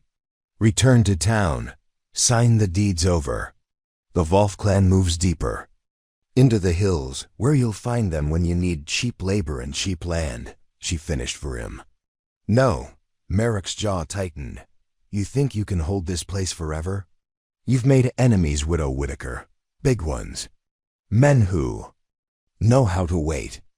She stepped forward until they stood only a pace apart, mud sucking at the soles of her boots. She smelled the pipe smoke on his coat, the stale scent of men who'd been waiting too long around a fire they didn't light themselves. The land doesn't belong to your governor, she said softly. It doesn't belong to me either, but I belong to it. And so does the boy you call a guest. And so do the people whose bones feed the roots of every pine you think you can cut. Merrick didn't flinch. That almost made her respect him, almost. There'll be more men, he said. More paper. More bullets. Then you'd better bring more coffins, she said. Behind her, a branch snapped. Red Clay stepped into view, bow in hand, arrow tipped low but ready. Merrick's eyes darted toward him, then back to her. Think about what you're doing, he said. This won't end the way you want it to. Lark gave him a thin smile that had no warmth at all. I know, it'll end the way it has to. She turned her back on him, hoisting the sack of salt onto her shoulder again. Red Clay held the bow steady, watching Merrick until the man took 3 steps back, 4, then vanished into the trees. His boots left no track on the frozen ground. That night, the wind carried new voices through the birch stand. Saitwana came. In at dusk, his face hard as the flint arrowhead he wore around his neck. They built a camp by the old trail, he said. 50 men, tents, horses, big guns. Lark pressed her palms to the rough wood of the table until splinters bit into her skin. Then they planned to burn us out. Red Clay sat cross-legged on the floor, tying feathers to the ends of fresh arrows. We burned first. It was no boast. Just a fact. Lark looked at the bundle of bride price in the trunk, its deer hide worn smooth by her hands over countless nights. She wondered, just for a heartbeat, if she should send it back, tell them she was too tired to stand one more time, too tired to watch the creek run red again. But then she felt Saitwana's eyes on her, steady and clear, like the promise he'd made when he pressed his forehead to hers and called her mother. Blood made, not given. She picked up the hatchet. We do this quiet, she said. We strike before they finish the fences. Before the guns settle in, they think we'll wait for them to come. Red Clay's eyes glimmered in the firelight. We show. Them we're already there. They moved through the dark like ghosts. Saitwana carried the oil pots, Red Clay the torches. Lark walked last, hatchet at her hip, her boots leaving no trail in the pine needles slick with melting snow. When they reached the first fence line, the moon slid out from behind the clouds, just long enough to catch the white of the army tents. The neat rows of wagons parked like teeth ready to bite down. Saitwana whispered to her, Blood is made. She answered him with the oldest words she knew. Now, the torches caught like dry grass in summer. Fire licked up the fence posts, racing along the line where the soldiers had staked their claim. Horses screamed in the chaos, their eyes wide and rolling white. A shot cracked the night, then another. But by then the scouts were already slipping back into the trees, the smoke covering their tracks. Lark lingered at the edge of the clearing, the heat of the burning wagons warming her face. She let them see her hatchet in hand, coat flaring behind her like wings cut from black bark. She wanted them to remember her shape. When they told their governor that Dry Hollow didn't fall on its knees for any man with a paper and a gun. When she turned back into the trees, the wind carried her laughter with it, low and raw, but whole. This story took us a long time. If you like it, subscribe. Now back to the story. By the time the flames died down, dawn was smoldering at the edges of Dry Hollow. Ash drifted through the birch, stand like snow all over again, soft, weightless, but heavy with what it meant. Lark stood just beyond the tree line, hatchet tucked into her belt, fingers numb where the haft had rubbed raw during the night's work. Smoke curled into her hair and clung there, a reminder that some debts could only be paid in the dark. Satwana crouched by the creek, washing soot from his hands. The water ran clear for only a breath before it carried the black away toward the valley. Red Clay watched the ridgeline, his bow across his knees, the quiver empty save for 2 arrows. It was a good sign, he'd said, to finish a fight with arrows left meant you hadn't wasted more than you needed. They didn't speak much that morning. Words felt too small beside the crackle of wet timbers collapsing, the distant whimper of horses left to scatter into the pines. Somewhere beyond the smoke, the Territorial Guard's camp was a ruin, half-burned wagons, food stores spoiled, men limping back toward the town with eyes hollow from seeing their own torch lines turned against them. By midday, the wind picked up. It carried the smell of charred canvas and gunpowder back toward the cabin. Lark walked the perimeter alone, boots sinking ankle-deep in thawed patches where ice had turned the ground to black mud. She stopped by the stump near the clearings. Edge once the place she'd split her winter kindling. Now the bark was scarred with the marks of bullets, each groove a reminder that Carver's reach stretched longer than she could see. Sound caught her ear, a rustle too light for wind, too deliberate for a deer. She shifted her grip on the hatchet but didn't raise it. Red Clay emerged from the stand of spruce like a ghost stepping through a curtain. He held out a folded scrap of paper, its edges muddy from the trail. "From the ridge," he said. "They left it with the dead man." Lark took the paper, the ache in her thumb pulsing as she cracked the seal. The words inside were neat, formal. Too careful, like a lawyer's voice echoing through an empty church. "Miss Whitaker, this is your final courtesy. Surrender your property, the orphan you harbor, and any arms or goods belonging to the clans. Failure to comply will result in removal by force. The governor's office will not entertain further negotiation." She read it twice, once for the words, once for the threat beneath. Then she crumpled it in her fist, the parchment damp with sweat despite the cold. Satwana appeared at her side, as if conjured by the pulse in her chest. His eyes flicked to the paper, then to her face. "They want what they always wanted. Lark, let the paper drop into the slush. Roots, blood, a claim they can sign, fold, and sell before the ink dries." Red Clay's jaw tightened. "They'll come with more than soldiers next time. Big men with gold to hire wolves who don't care what side they chew." Lark's mouth twitched. "Let them. We've got teeth too." That night, they gathered in the clearing.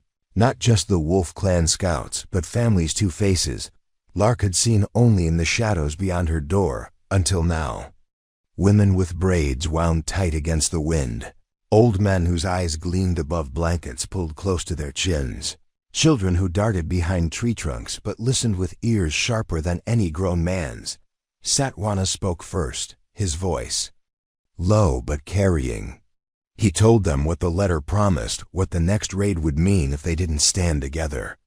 He spoke of the old graves near the creek, the bones hidden beneath roots older than any line drawn on a white man's map. When he fell silent, they turned to her. Some eyes held questions. Some held fear. But more than a few held the same cold certainty that kept Lark standing on nights when her legs wanted to buckle. She stepped forward, the feather charm tied to her coat rattling in the breeze. "Before I came here, I thought roots were something you pulled up when the harvest was done," she said. "Turns out, they're the thing that keeps you from blowing away when the storm comes." A murmur rippled through the gathered families. Behind them, Red Clay's bow glimmered in the torchlight, the tip of an arrow peeking over his shoulder. She went on, voice steady as the wind howling through the birch tops. "They'll come with gold, with papers, with more fire than they think we can put out. They believe the land's worth what they can take from it." She paused, let the hush settle around the circle. "But we know different, don't we? This land keeps what we bury. It remembers who stood here when the pines fell and the creek turned red. It holds our bones. And it will hold theirs too, if it must." When she finished, Satwana took her hand rough and warm, his thumb brushing the scar along her wrist that marked the first time she'd drawn blood for him. "Blood made, not given," Red Clay spoke next in the old tongue. She didn't catch every word, but she felt the promise in it. No one would stand alone. Not this time. The circle broke slowly, each family melting back into the trees where they would wait and watch and remember. Lark stayed behind, the weight of the hatchet pressing against her thigh like a brand. When the last ember in the torch guttered out, she looked up at the stars, scattered like frost over the clearing. Let them come, she thought.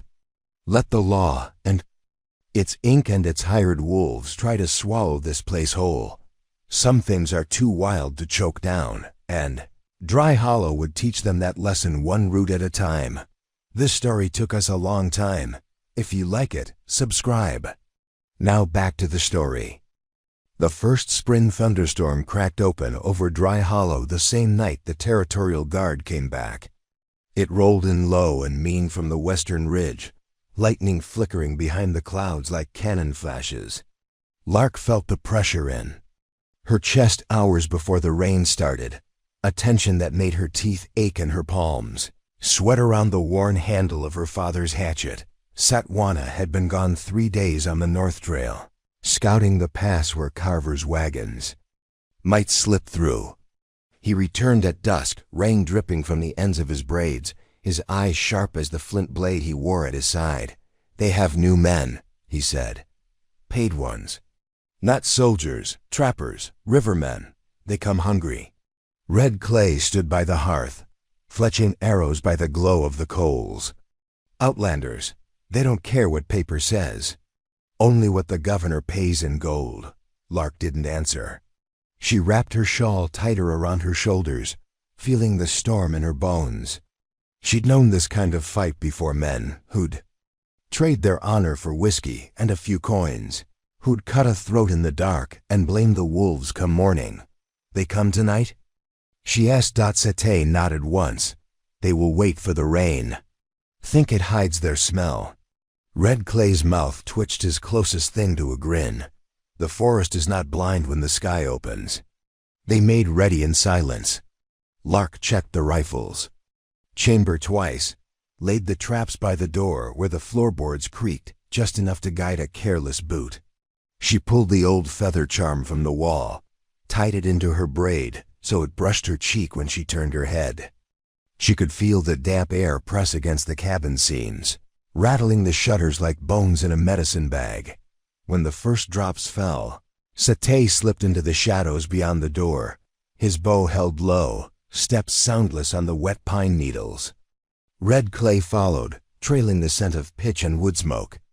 Lark stayed behind, alone but not alone, her heartbeat steady as the drumming rain on the roof. She didn't have to wait long. Bootsteps in the mud, the creak of old leather. A low grunt as a man stepped too close to the window. She smelled the whiskey before she saw him, felt the heat of it seeping through the rotten planks that never quite fit right. A face pressed to the crack between the shutters, pale eyes gleaming in the flicker of her lamp. "Widow Whitaker," the man slurred, his voice a snake coiling under the door.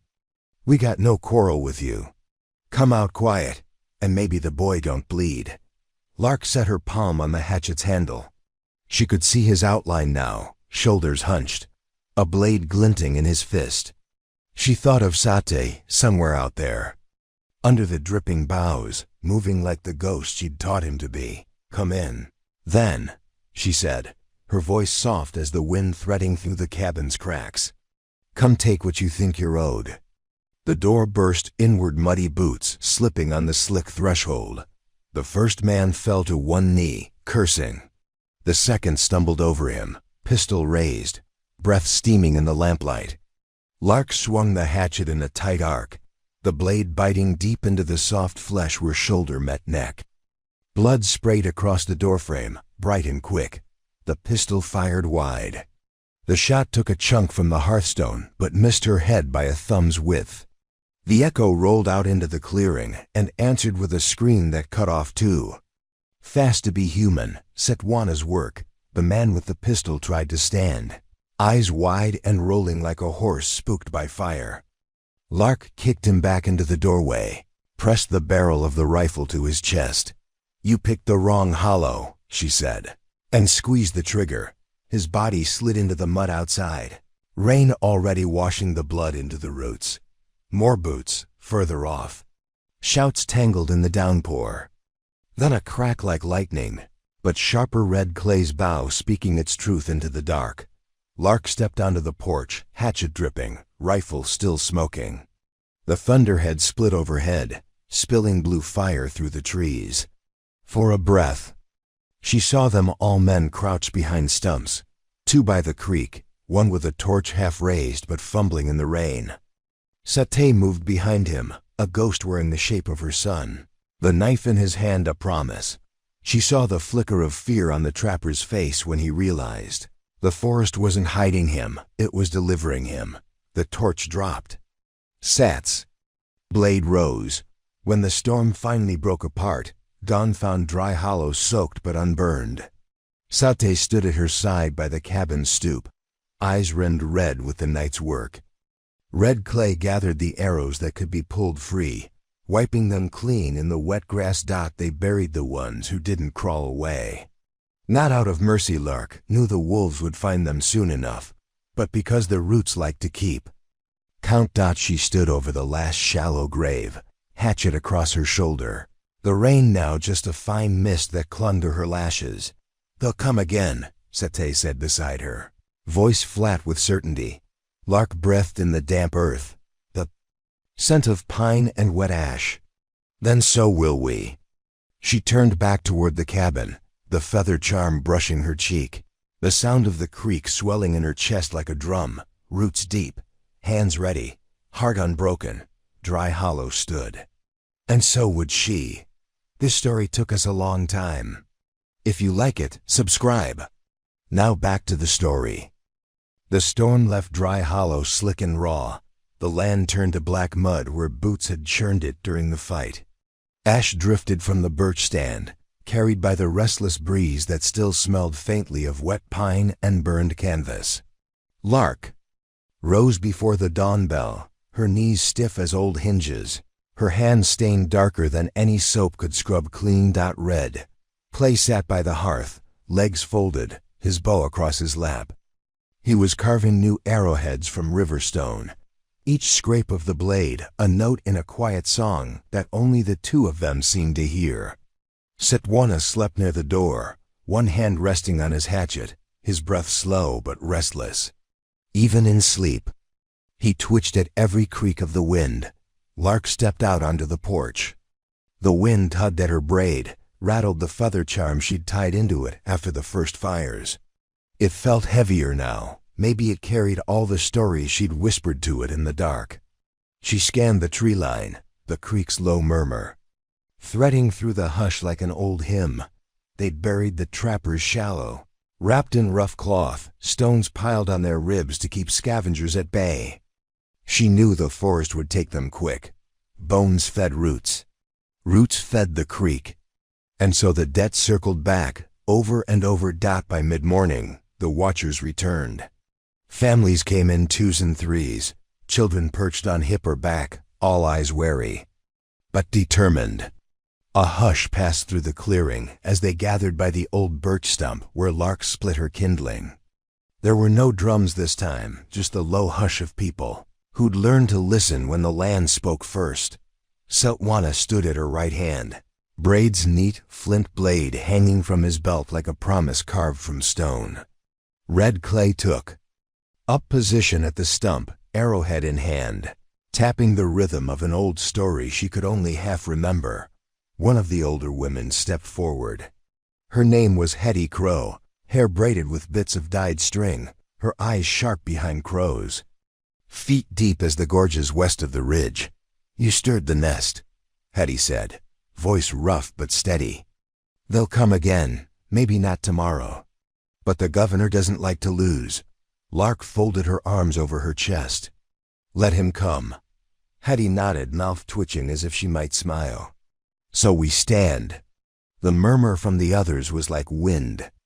Through dry grass, subtle but strong enough to bend branches. Red Clay lifted the arrowhead, held it to the light so the sun caught the edge. This is the point, he said, speaking slow for those whose tongues stumbled over the old words. This is what carries the truth when words fail. He set the arrowhead down on the stump. One by one, each family stepped forward, pressing hands to the stone, leaving behind a bit of thread, a scrap of cloth, a lock of hair tied neat with twine. Promises, oaths, the old way, where no paper could twist the meaning. When it was done, Sitwana turned to her. What will you give? Lark looked down at the hatchet in her belt. She thought of her father's hands, rough but sure, teaching her to swing it true. She thought of the first log she'd split on this stump, how the blade had stuck in the heartwood like it meant to stay forever. She drew the hatchet and set it beside the arrowhead. Roots and iron, she said. Blood made, not given. A wind kicked up then, snapping at her braid, rattling the feathers so the stories tangled in the strands whispered over the clearing. That night, Sitwana and Red Clay laid the new snares deep in the pass where the governor's hired men might think. The creek would hide their tracks. Lark sat on the stoop, hatchet across her lap, the rifle within reach. Every so often, she'd catch the glint of a watcher's eyes in the trees, family scouts, ghosts, it didn't matter. They were hers now. She was theirs. Sleep came in fits, broken by the murmur of the wind and the creak of the cabin's bones, settling around her. When she did dream, it was not of fires or the blood that soaked the roots, but of the creek running clear in summer, Sitwana's laughter echoing through the birch stand, Red Clay's hands mending an arrow for the next fight. The next promise. At dawn, the sun broke through the cloud cover, gold spilling like molten promise over the clearing. Lark rose, boots sinking into the thawed mud, hatchet strapped to her side. They would come again. She felt it in the ache deep in her spine, in the whisper of the feather charm against her cheek. But so would she. And this time, the forest would stand with her, roots tangled deep enough that no writ, no gold, no iron barrel could tear them free. Blood made, not given, debt paid, one storm at a time. This story took us a long time. If you like it, subscribe. Now back to the story. Spring clawed its way into Dry Hollow with claws of mud and thaw, pulling old bones to the surface. Roots twisted around stories half buried in the snow. Lark felt every shift underfoot as she worked the clearing each morning. Her boots squelched in the ruts where wagons had come too close and never made it back out. Red Clay moved through the trees with the ease of a shadow that had never known sunlight. Each dawn he brought back word from the ridge, the governor's men regrouping, building new alliances with those too hungry or too afraid to stand with the hollow. Sitwana watched him return, every report adding a new edge to the flint knife he now carried always at his belt. One night, they sat by the hearth while the wind howled through the chinks in the cabin's walls. Lark carved new stakes for the snares, the knife biting into the green wood until her palms went raw. Red Clay spoke low in the old tongue, a prayer or a promise, she never asked which. Satay leaned against her shoulder when he dozed, the weight of him a reminder that blood, once made, could not be unmade. They knew the next fight would not come under cover of dark. This one would arrive at noon, broad as day, with flags and a righteous lie painted across every face. The territorial guard would come to claim what the trappers and bounty men could not, using the law like an axe to cut the land from its roots. When the word came, it came not from a scout, but from Hetty, Crow's youngest boy.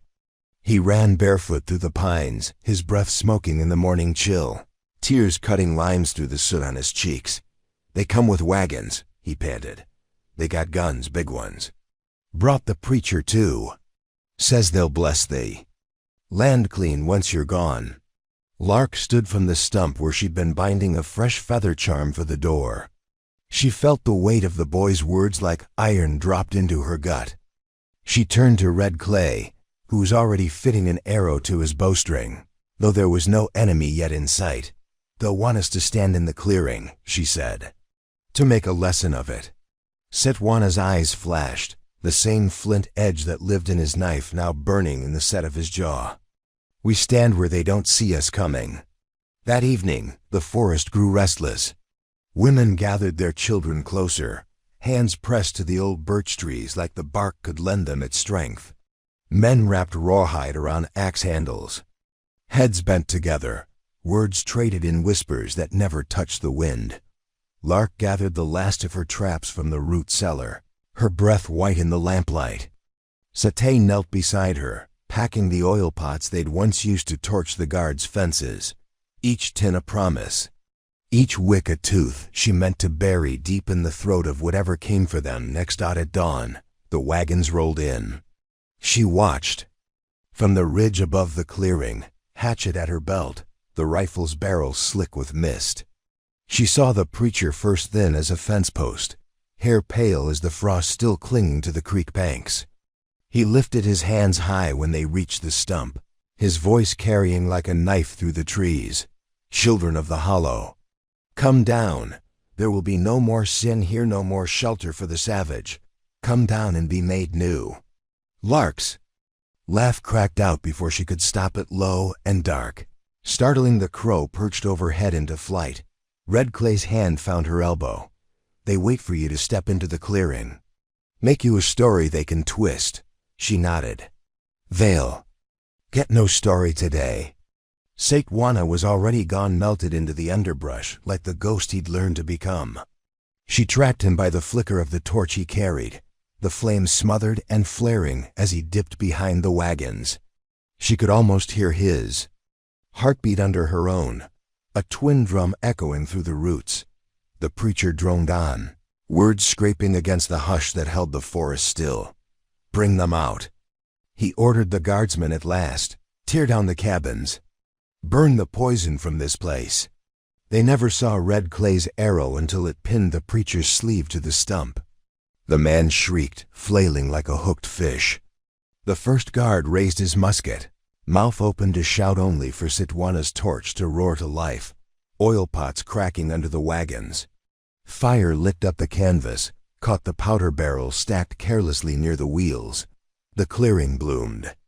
In flame, guards scattered, some grabbing the preacher, others stumbling blind into the smoke. Lark rose from her perch, rifle steady, eyes locked on the men who turned their muskets toward the tree line. She fired once, twice, watched two shadows drop to the blackened grass dot. By the time the last wagon cracked apart, the hollow was alive with noise, fire, crows, the shouts of men who'd thought they could burn a forest that had already learned how to survive the flame. When it was over, Lark stood at the stump. Ash drifted onto her shoulders like snow. Red Clay picked splinters from his quiver, his hands steady. Sitwana emerged from the smoke, face streaked with soot, eyes fierce as the roots under their feet. He looked at her then, no words, no question. Just that bond they'd forged when she first lifted him from the ashes of his old life. Blood. Made, not given. Lark laid her hand on the stump, its charred edge warm under her palm. "They'll come again," she said. "And we'll teach them again." Above them, the crows wheeled, their cries carrying the hollow's promise far beyond the ridge. Some stories, she thought, you don't bury. You plant them deep enough that they grow back stronger every time someone tries to cut them down. Roots, blood, fire, and a woman who would not bow. Dry Hollow still stood. This story took us a long time. If you like it, subscribe. Now back to the story. The blackened wagons lay in splinters by the old birch stand, ash swirling like restless spirits each time the wind shifted. Lark sat on the porch, hatchet laid across her thighs, eyes fixed on the tree line where the governor's men had vanished. Hours before, Sitwana leaned against the railing beside her, fingers tapping out an old hunting chant she half remembered him humming as a boy before his voice dropped. Before the world insisted they stand with their backs pressed together, guarding what roots would not yield. Red clay emerged from the edge of the clearing, boots mud-caked, a fresh line of red painted across his jaw, blood mixed with pine sap, an old mark for when the land claimed its share of a warrior's debt. He crouched near the fire pit, warming his palms over embers that never quite died. Now, not with so many eyes waiting in the dark, they'll be back. His words were quiet but certain, like the hush that fell right before thunder split the sky. Not the ones who ran, the ones who pay them, the ones who don't need wagons and preachers to believe the law belongs to them. Lark tightened her grip on the hatchet handle until the scar under her thumb stung with old memory. They'll bring more iron, more paper. Saitwana turned to look at her, his eyes dark as the creek after the thaw. Then we bring what they can't buy. That night, the families gathered again, no torches this time, no flames to give away the clearing's secrets. Children curled up against mother's skirts, wide-eyed but silent. The men carried hunting knives dulled to the shape of the roots. They'd carved into the birch bark that lined their pockets, a token, an oath. Hetty Crow came last, her braids knotted with bright red string that flickered when the moonlight found her. She laid a hand on Lark's shoulder. "What they think is weak is what holds this place together," she rasped. "When they push too hard, it's the women they find waiting." Lark thought of her mother then, of the way she used to stand at the edge of the wheat fields back east, arms folded, eyes hard as river rock while the men squabbled over whose name went on the deed. The land had never cared about names, only hands, only blood. Red clay stepped forward, a fresh arrowhead pinched between two fingers. "If they want to come for the roots, we show them every branch fights back." They laid plans in whispers, marked trails on tanned hide with charcoal that smudged on every palm it touched. Saitwana spoke of the ridgeline, the pass where hired men might slip through if the guard lines grew thick. Lark described the old root cellars behind the cabin, how she'd kept salt pork down there in the deep freezes, how it could hide more than barrels if it needed to. When the talk grew heavy, Hetty Crow sang a low, cracked tune that made the children's heads droop against their mother's shoulders. Before dawn, they scattered like crows startled from a field. Lark stood at the cabin door as the last family slipped back into the trees, the smell of smoke clinging to her braids. She caught Red Clay's eye as he shouldered his quiver. "Will they stand?" she asked. His grin was brief, like a knife flashing in the moonlight. "They stood long before you came, Lark Whitaker. They'll stand long after, but you gave them a place to hold their feet." When she stepped inside, Saitwana was already laid out on the pallet by the hearth, one hand resting on the flint blade strapped to his chest. His eyes flicked open as she passed. "They'll come at dawn next time." Lark dropped her hand to his hair, smoothing the soot from his temple. "Then we'll be awake." She didn't sleep, not truly. She watched the shadows crawl across the walls. As the night bled out, felt the wind slip through the cracks in the logs, rattling the feather charm that swung above the door. Each time the wind hissed under the roof beams, she thought of the first night she'd carried Saitwana here, feverish and half-starved, wrapped in a blanket she'd bartered from a traveling trader who said she'd regret it. She'd regretted nothing since at first light. The scouts signaled from the ridge, men coming. Not soldiers this time, settlers from the town, men who'd once traded flour and tobacco at her door. Now they carried hammers and crowbars, ready to tear the cabin down board by board if the law told them they could. Lark stepped onto the porch, her hatchet tucked tight against her palm. Saitwana flanked her right shoulder, Red Clay her left. Behind them, the clearing filled with families once more silent, still, a forest made of breathing hearts. When the settlers saw the line waiting, they paused at the edge of the mud, eyes darting between the half-burned wagons and the black stains where the trappers had fallen. One man lifted a piece of parchment, its corner already soggy with the mist rising from the thawing earth. "Miss Whitaker," he called, voice cracking, like a green branch underfoot. "The governor's writ says this land is claimed. You stand in defiance now." Lark stepped forward, boots sinking to her ankles. "It's not defiance," she said, her voice steady as the wind rattling the birch tops. "It's home." She raised her hand, then 2 fingers pressed to her braid where the feather charm swung. Behind her, Setwana echoed the gesture. Red Clay did the same. One by one, every soul in the clearing raised their hands, fingers brushing the roots they'd bound to themselves with bits of string and hope. The man with the paper lowered his arm, his eyes finding every mother, every child, every hunter's. Knife glinting just enough to remind him that roots fight back. He dropped the parchment. It fell into the mud with a soft hiss, dissolving as the thaw drank it whole. No one stepped forward to pick it up. When the settlers turned, their boots left no trail. The creek wouldn't wash clean by nightfall. Lark stayed where she was until the last shape vanished between the pines. Only then did she breathe deep, the air sharp with sap and the slow promise of the thaw. Behind her, Setwana murmured, "Blood made, not given." Red Clay's voice joined his. "Roots hold." Lark looked at the place where the paper sank into the mud. Already part of the forest's debt. She would pay it again tomorrow if she must. One sunrise at a time. This story took us a long time. If you like it, subscribe. Now back to the story. When the settlers' boots finally faded from the tree line, Dry Hollow held its breath.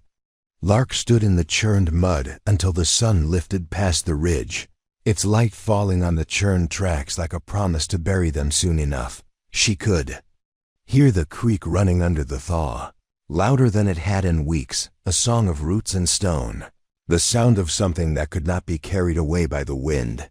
Setwana sat on the cabin steps, carving fresh notches into the handle of his hatchet. Each groove marked a night survived, a debt collected from those who came with paper and gun, but no understanding of how deep the roots ran. Red Clay moved through the trees, his bow over his shoulder, checking the snare lines they'd laid to catch more than just rabbits now. The forest had become part of the fight, its shadows and hidden gullies working like extra hands to hold the line. Inside, Hetty Crow sat at the table, sewing fresh patches into the torn knees of a boy's trousers. She didn't look up when Lark stepped inside, just kept her fingers moving, the needle flicking through the cloth like a whisper. "They'll send word back," Hetty rasped, eyes narrowed over the thread. "Say they found a nest full of vipers. Out here. Say the widow's got the savages teaching her how to bite." Lark pulled off her boots, the mud peeling away in chunks. "Let them." Hetty made a sound that might have been a laugh. "Old root like me loves a storm, girl. You just mind the roots don't strangle your sleep when the next wind blows." Lark sank onto the stool opposite her, running a hand over the rough grain of the table. She thought of the preacher's paper dissolving in the thaw, of the eyes of the children behind the line, how they'd watched their mothers press knives into their boots before they stood shoulder to shoulder at the edge of the clearing. "They think we're the ones trespassing," she murmured. "They keep coming to dig up what don't want to be moved." Hetty bit off the thread with her teeth, the cloth smoothed flat under her palm.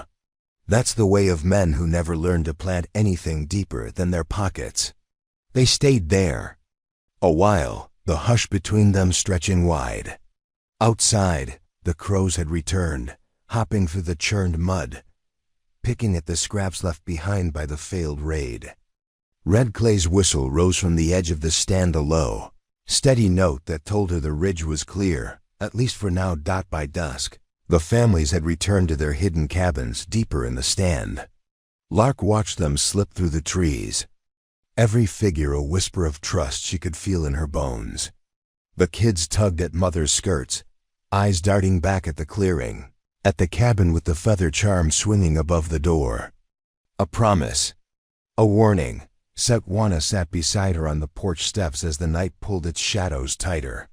He didn't speak for a long time, just scraped his blade across the flint, sparks dancing in the breeze. "What did you dream about?" he asked finally. "Before this?" Lark let the question settle in her chest like a stone dropped in deep water. "A field back east," she said after a while. "Wheat as far as you could see. Nothing but wind and gold, and my name carved in the deed." Saitwana turned the blade over, studying the edge. "And now?" She smiled, then a slow, rough curve that pulled at the scar on her lip where she'd taken a stock blow from a trapper's rifle. "Now I dream about the roots. About what stays when the wind is done." Saitwana nodded, slipping the knife into his belt. "Then they can't take it." At dawn, word came that the governor's riders were spotted near the pass again, men on lean horses, eyes sweeping every tree for a sign the hollow might still be worth claiming. Red Clay slipped through their camp at dusk, counting the barrels of powder stacked under a canvas tarp, the crates marked with ink that would smear in the next rain. "They're not sending settlers this time," he said when he returned, voice low. "They bring iron and oil in men with no names to bury." Lark felt the roots under her boots shift, a slow rumble of the land remembering every promise made in the dark. "They want to burn us out," she said. "Salt the ground, fence the creek, sell it all to men who've never felt their boots sink into the thaw." Saitwana's hand found hers rough and warm, the calluses matching hers now. "Then we show them the creek runs deeper than their gold." That night, they gathered every scrap of oil, every flask of pitch. They packed the root. Cellars with stores they could not let be found. Buried the old deer hides where no man with a badge would look.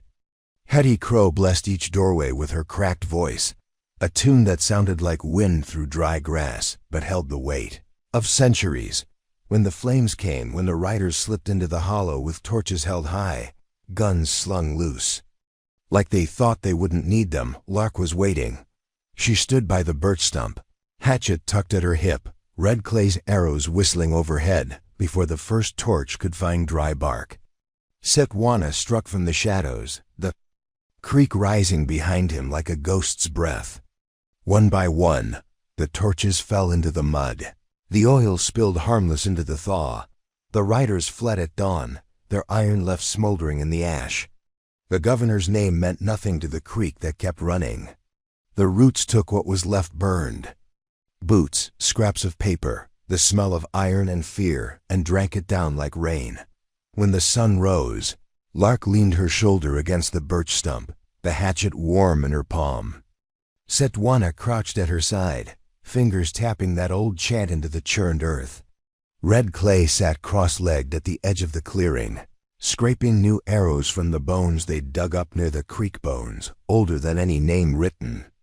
In ink roots hold blood made, debt paid again, one fire at a time, and the hollow still stood. This story took us a long time. If you like it, subscribe. Now back to the story. Morning in Dry Hollow came slow and heavy after the raid. Ash drifted through the clearing like the ghosts of all those who'd tried to break the roots before. Lark rose with the first crack of light, the feather charm brushing her cheek as she stepped through the cabin door. It smelled like thaw and burnt powder, like old blood buried just deep enough for the land to keep count. Red Clay was already at the creek, crouched on the bank, running flint over the edge of a new arrowhead. He'd slept less than any of them these past days.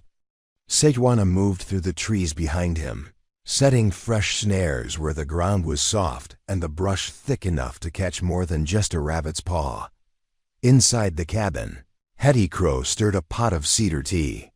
Her voice rose and fell, in a song that made the floorboards seem older than the pines outside. A promise, a plea, a memory woven through every note. She didn't look up as Lark stepped in, just poured the tea into a battered tin cup and pushed it across the table. "Your bones rattle like wind chimes," she muttered. "Drink." Lark cradled the cup in both hands.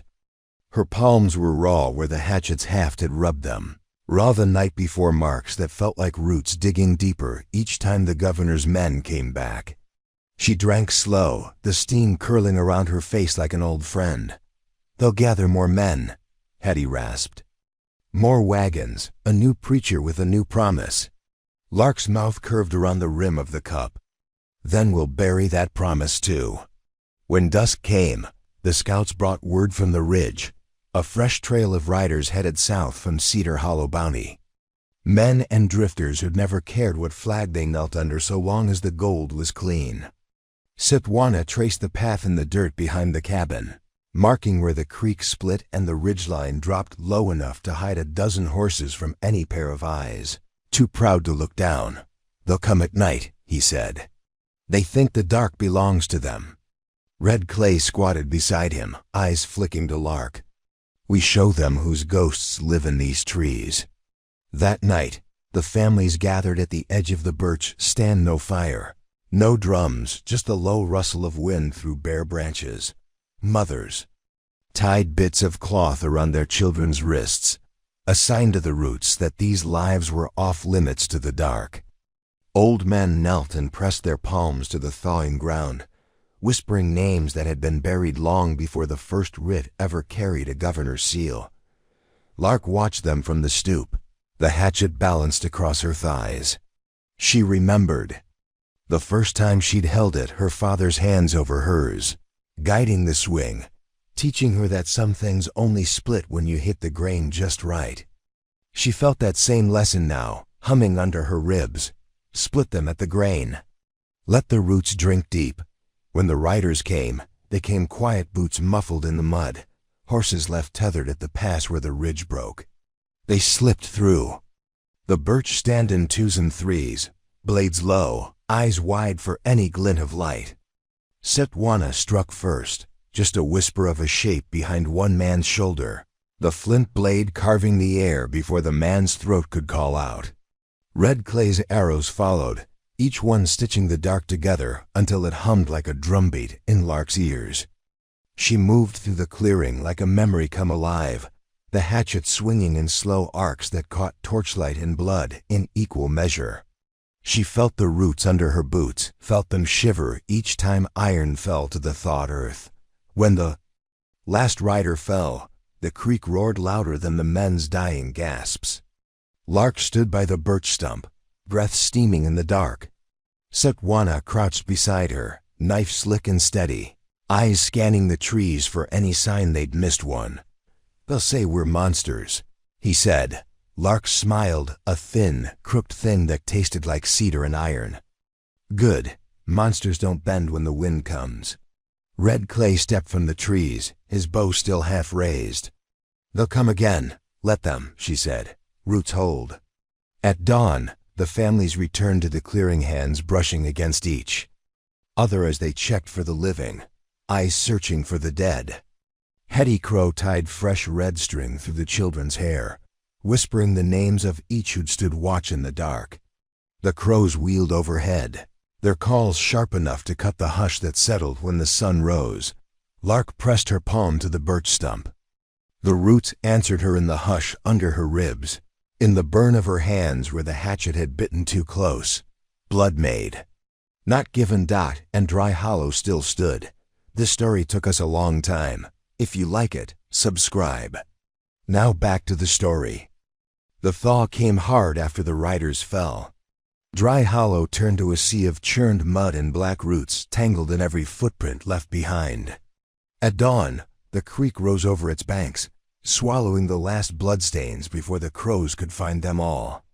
Lark stood at the edge of the clearing, boots sunk to the ankle, the old hatchet resting heavy on her shoulder. Sitwana crouched at her side, fingers trailing lines through the cold water where the creek lapped at his bare feet. He'd cut his hair shorter, that morning blades of dark braid buried under the birch stump, an offering to whatever spirits had kept their shadows hidden the night before. Red Clay moved beyond the creek, tying strips of hide into new traps. His boots were caked thick with the hollow's debt, mud and blood pressed deep into the leather. He didn't look up as Lark stepped closer, just lifted the finished snare for her to see. "When they come again," he said, "they'll find thee. Roots waiting." Hetty Crow watched from the cabin door, her hair wrapped in red string, the color of old scars and new oaths. In her arms, a bundle of cloth cradled the scraps of paper they'd torn from the governor's last writ. She fed them to the fire one by one, the smoke curling through the cabin seams like a promise carried on the wind. That night, the families came again. No children this time, just the old and the ready. Men and women whose eyes shone with the memory of kin they'd buried too deep to be found by lawmen's boots. They sat in a ring around the birch stump, each pressing a hand to the blackened bark where fire had once tried to claim what belonged to the hollow. Satwana spoke first. "They'll come at dawn." Red Clay added, "with more iron than before. More gold, more men who can't spell the names on the papers they carry." Lark closed her eyes, feeling the hush that spread through the circle. She thought of every mark the hatchet had left on her palm, each nick and splinter that had carried blood to the roots. "Then we stand," she said, "not behind the walls, not hidden. We stand in the open." Hetty Crow's laugh cracked like firewood. Roots grow tall when they're ready to reach the sun. They moved together through the dark spreading pitch where the clearing met the creek, stacking stones to funnel the riders into narrow gullies where arrows would find ribs before iron could find roots. Red Clay walked the perimeter twice, each pass ending with a stone laid at the base of the birch stump, 4 in all, one for each raid they'd survived. When dawn threatened, the crows woke first. They wheeled overhead, black wings blotting out the pale slip of sky.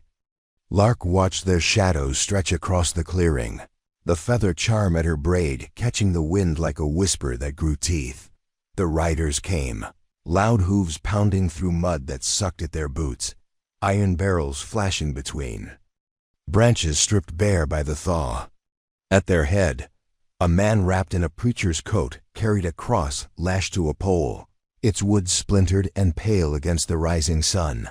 Lark stepped forward, boots planted at the clearing's edge, the hatchet lifted to her shoulder. Satwana and Red Clay flanked her, one hand each pressed to her back so the roots would remember them as one body. The preacher's voice boomed over the drumming hooves. "Children of the hollow, lay down your arms, be cleansed." Lark felt the hatchet bite into her palm, old blood welling up around the handle. "This land is already clean," she called back. "And you will feed it before the sun sets." They fired first. The forest answered. Red Clay's arrows flew like crows themselves, black shafts lost in the smoke that rose when Satwana's torches found the pitch lines they'd laid the night before. The preacher's cross tilted sideways as the front ranks buckled under hooves tangled in mud and trip lines hidden in the thaw. Lark swung the hatchet when they reached her.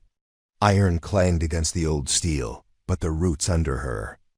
Boots gave her weight enough to break the barrels from their hands. She felt the thrum of the hollow under her ribs like a drum, like a chant, like her father's voice teaching her to swing straight when the grain threatened to split the blade. They fell back before noon, men and horses stumbling into a creek that drank their blood and carried their gold deeper than any map would mark. The preacher dropped his cross at the birch stump's base, its splinters taken by the fire. Hetty Crow set with an oil pot and a single match struck against her teeth. When the last shot faded, the clearing stilled. Smoke rose in fingers. Through the trees, a promise the wind carried west where the governor's name would find no purchase. Satwana pressed his forehead to hers at the stump. "Blood maid," he whispered. Red Clay laid his palm over theirs. "Roots hold." Lark let the hatchet fall to the dirt, its blade nicked and chipped but unbroken. Dry Hollow still stood. And tomorrow, if they had to, they'd teach the lesson again. This story took us a long time. If you like it, subscribe. Now back to the story. The ashes of the preacher's cross smoldered at the foot of the birch stump long after the rider's hoofbeats died in the trees. Dry Hollow breathed around it, wind in the branches, creek swollen from the last thaw, crows calling overhead. Like they'd been paid in secrets to carry this story far beyond any man's reach. Lark stood over the embers, the hatchet's worn handle warm in her palm. Its blade flecked with new scars that matched her own. Satwana crouched by the creek's edge, washing the black soot from the flint blade he'd carried through every raid. He glanced at her, eyes sharp and tired all at once. "Roots hold," he said, "but they grow heavy when they carry too many ghosts." Lark's smile flickered in the morning chill. "Let them. Ghosts remember what paper forgets."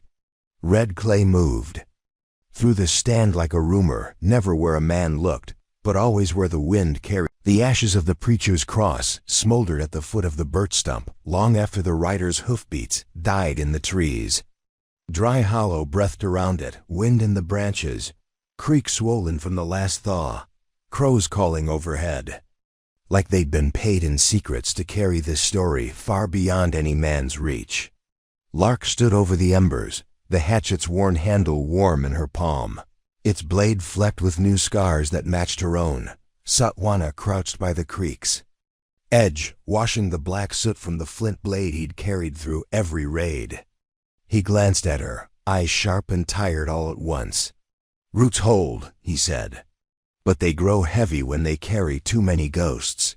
Lark's smile flickered in the morning chill. "Let them. Ghosts remember what paper forgets." Red clay moved through the stand like a rumor, never where a man looked, but always where the wind carried his footsteps.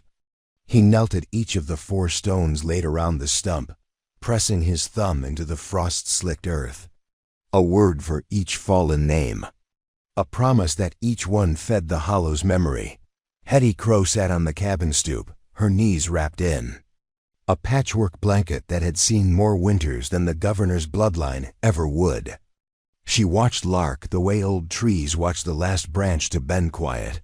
Sure, knowing the storm wasn't done just because the wind changed its tune. By midday, the families returned.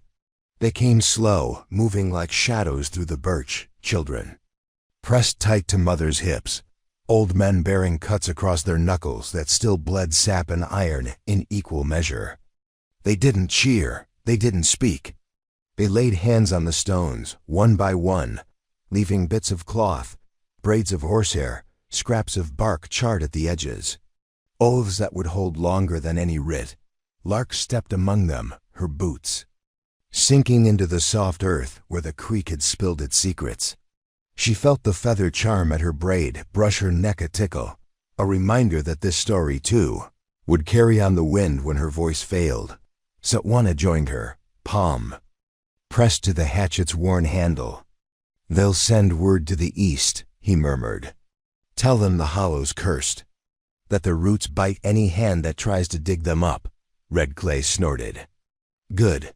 Let the next men come with gold and paper, and eyes too wide to see the traps under their boots."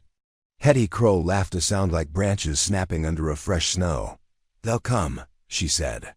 "But the hollow will teach them the same way it taught the rest. Roots don't forget." At dusk, they gathered at the birch stump for the last time that season. The crows wheeled overhead, fat and loud, gossiping about what they'd seen. Lark placed the hatchet at the stump's base, the blade nicked and notched, but not broken. She looked at every face in that circle. The young ones with eyes too sharp for their age. The mothers who'd carried knives in their boots, ready to carve a path through men who mistook quiet for weakness. The old men who'd buried more kin than they could count, yet still stood, with backs unbent. "This is yours," she said, her voice cracked but unshaken. "The hollow, the roots, the ghosts. Keep them. Feed them. Bury them deep enough that no iron, no gold, no law can rip them out." Red clay laid an arrow across the hatchet, its shaft blackened with pitch from the last fight. Blood made. Satwana tied the last scrap of his braid to the stump, the hair dark against the pale bark. "Not given." Hetty Crow rose from her blanket, joints popping like old door hinges. She pressed her hand to Lark's cheek, thumb brushing the scar at her lip. "Debt paid. Roots hold. The hollow stands." When the last voice fell quiet, the crows took flight, a ragged storm that pulled the hush skyward.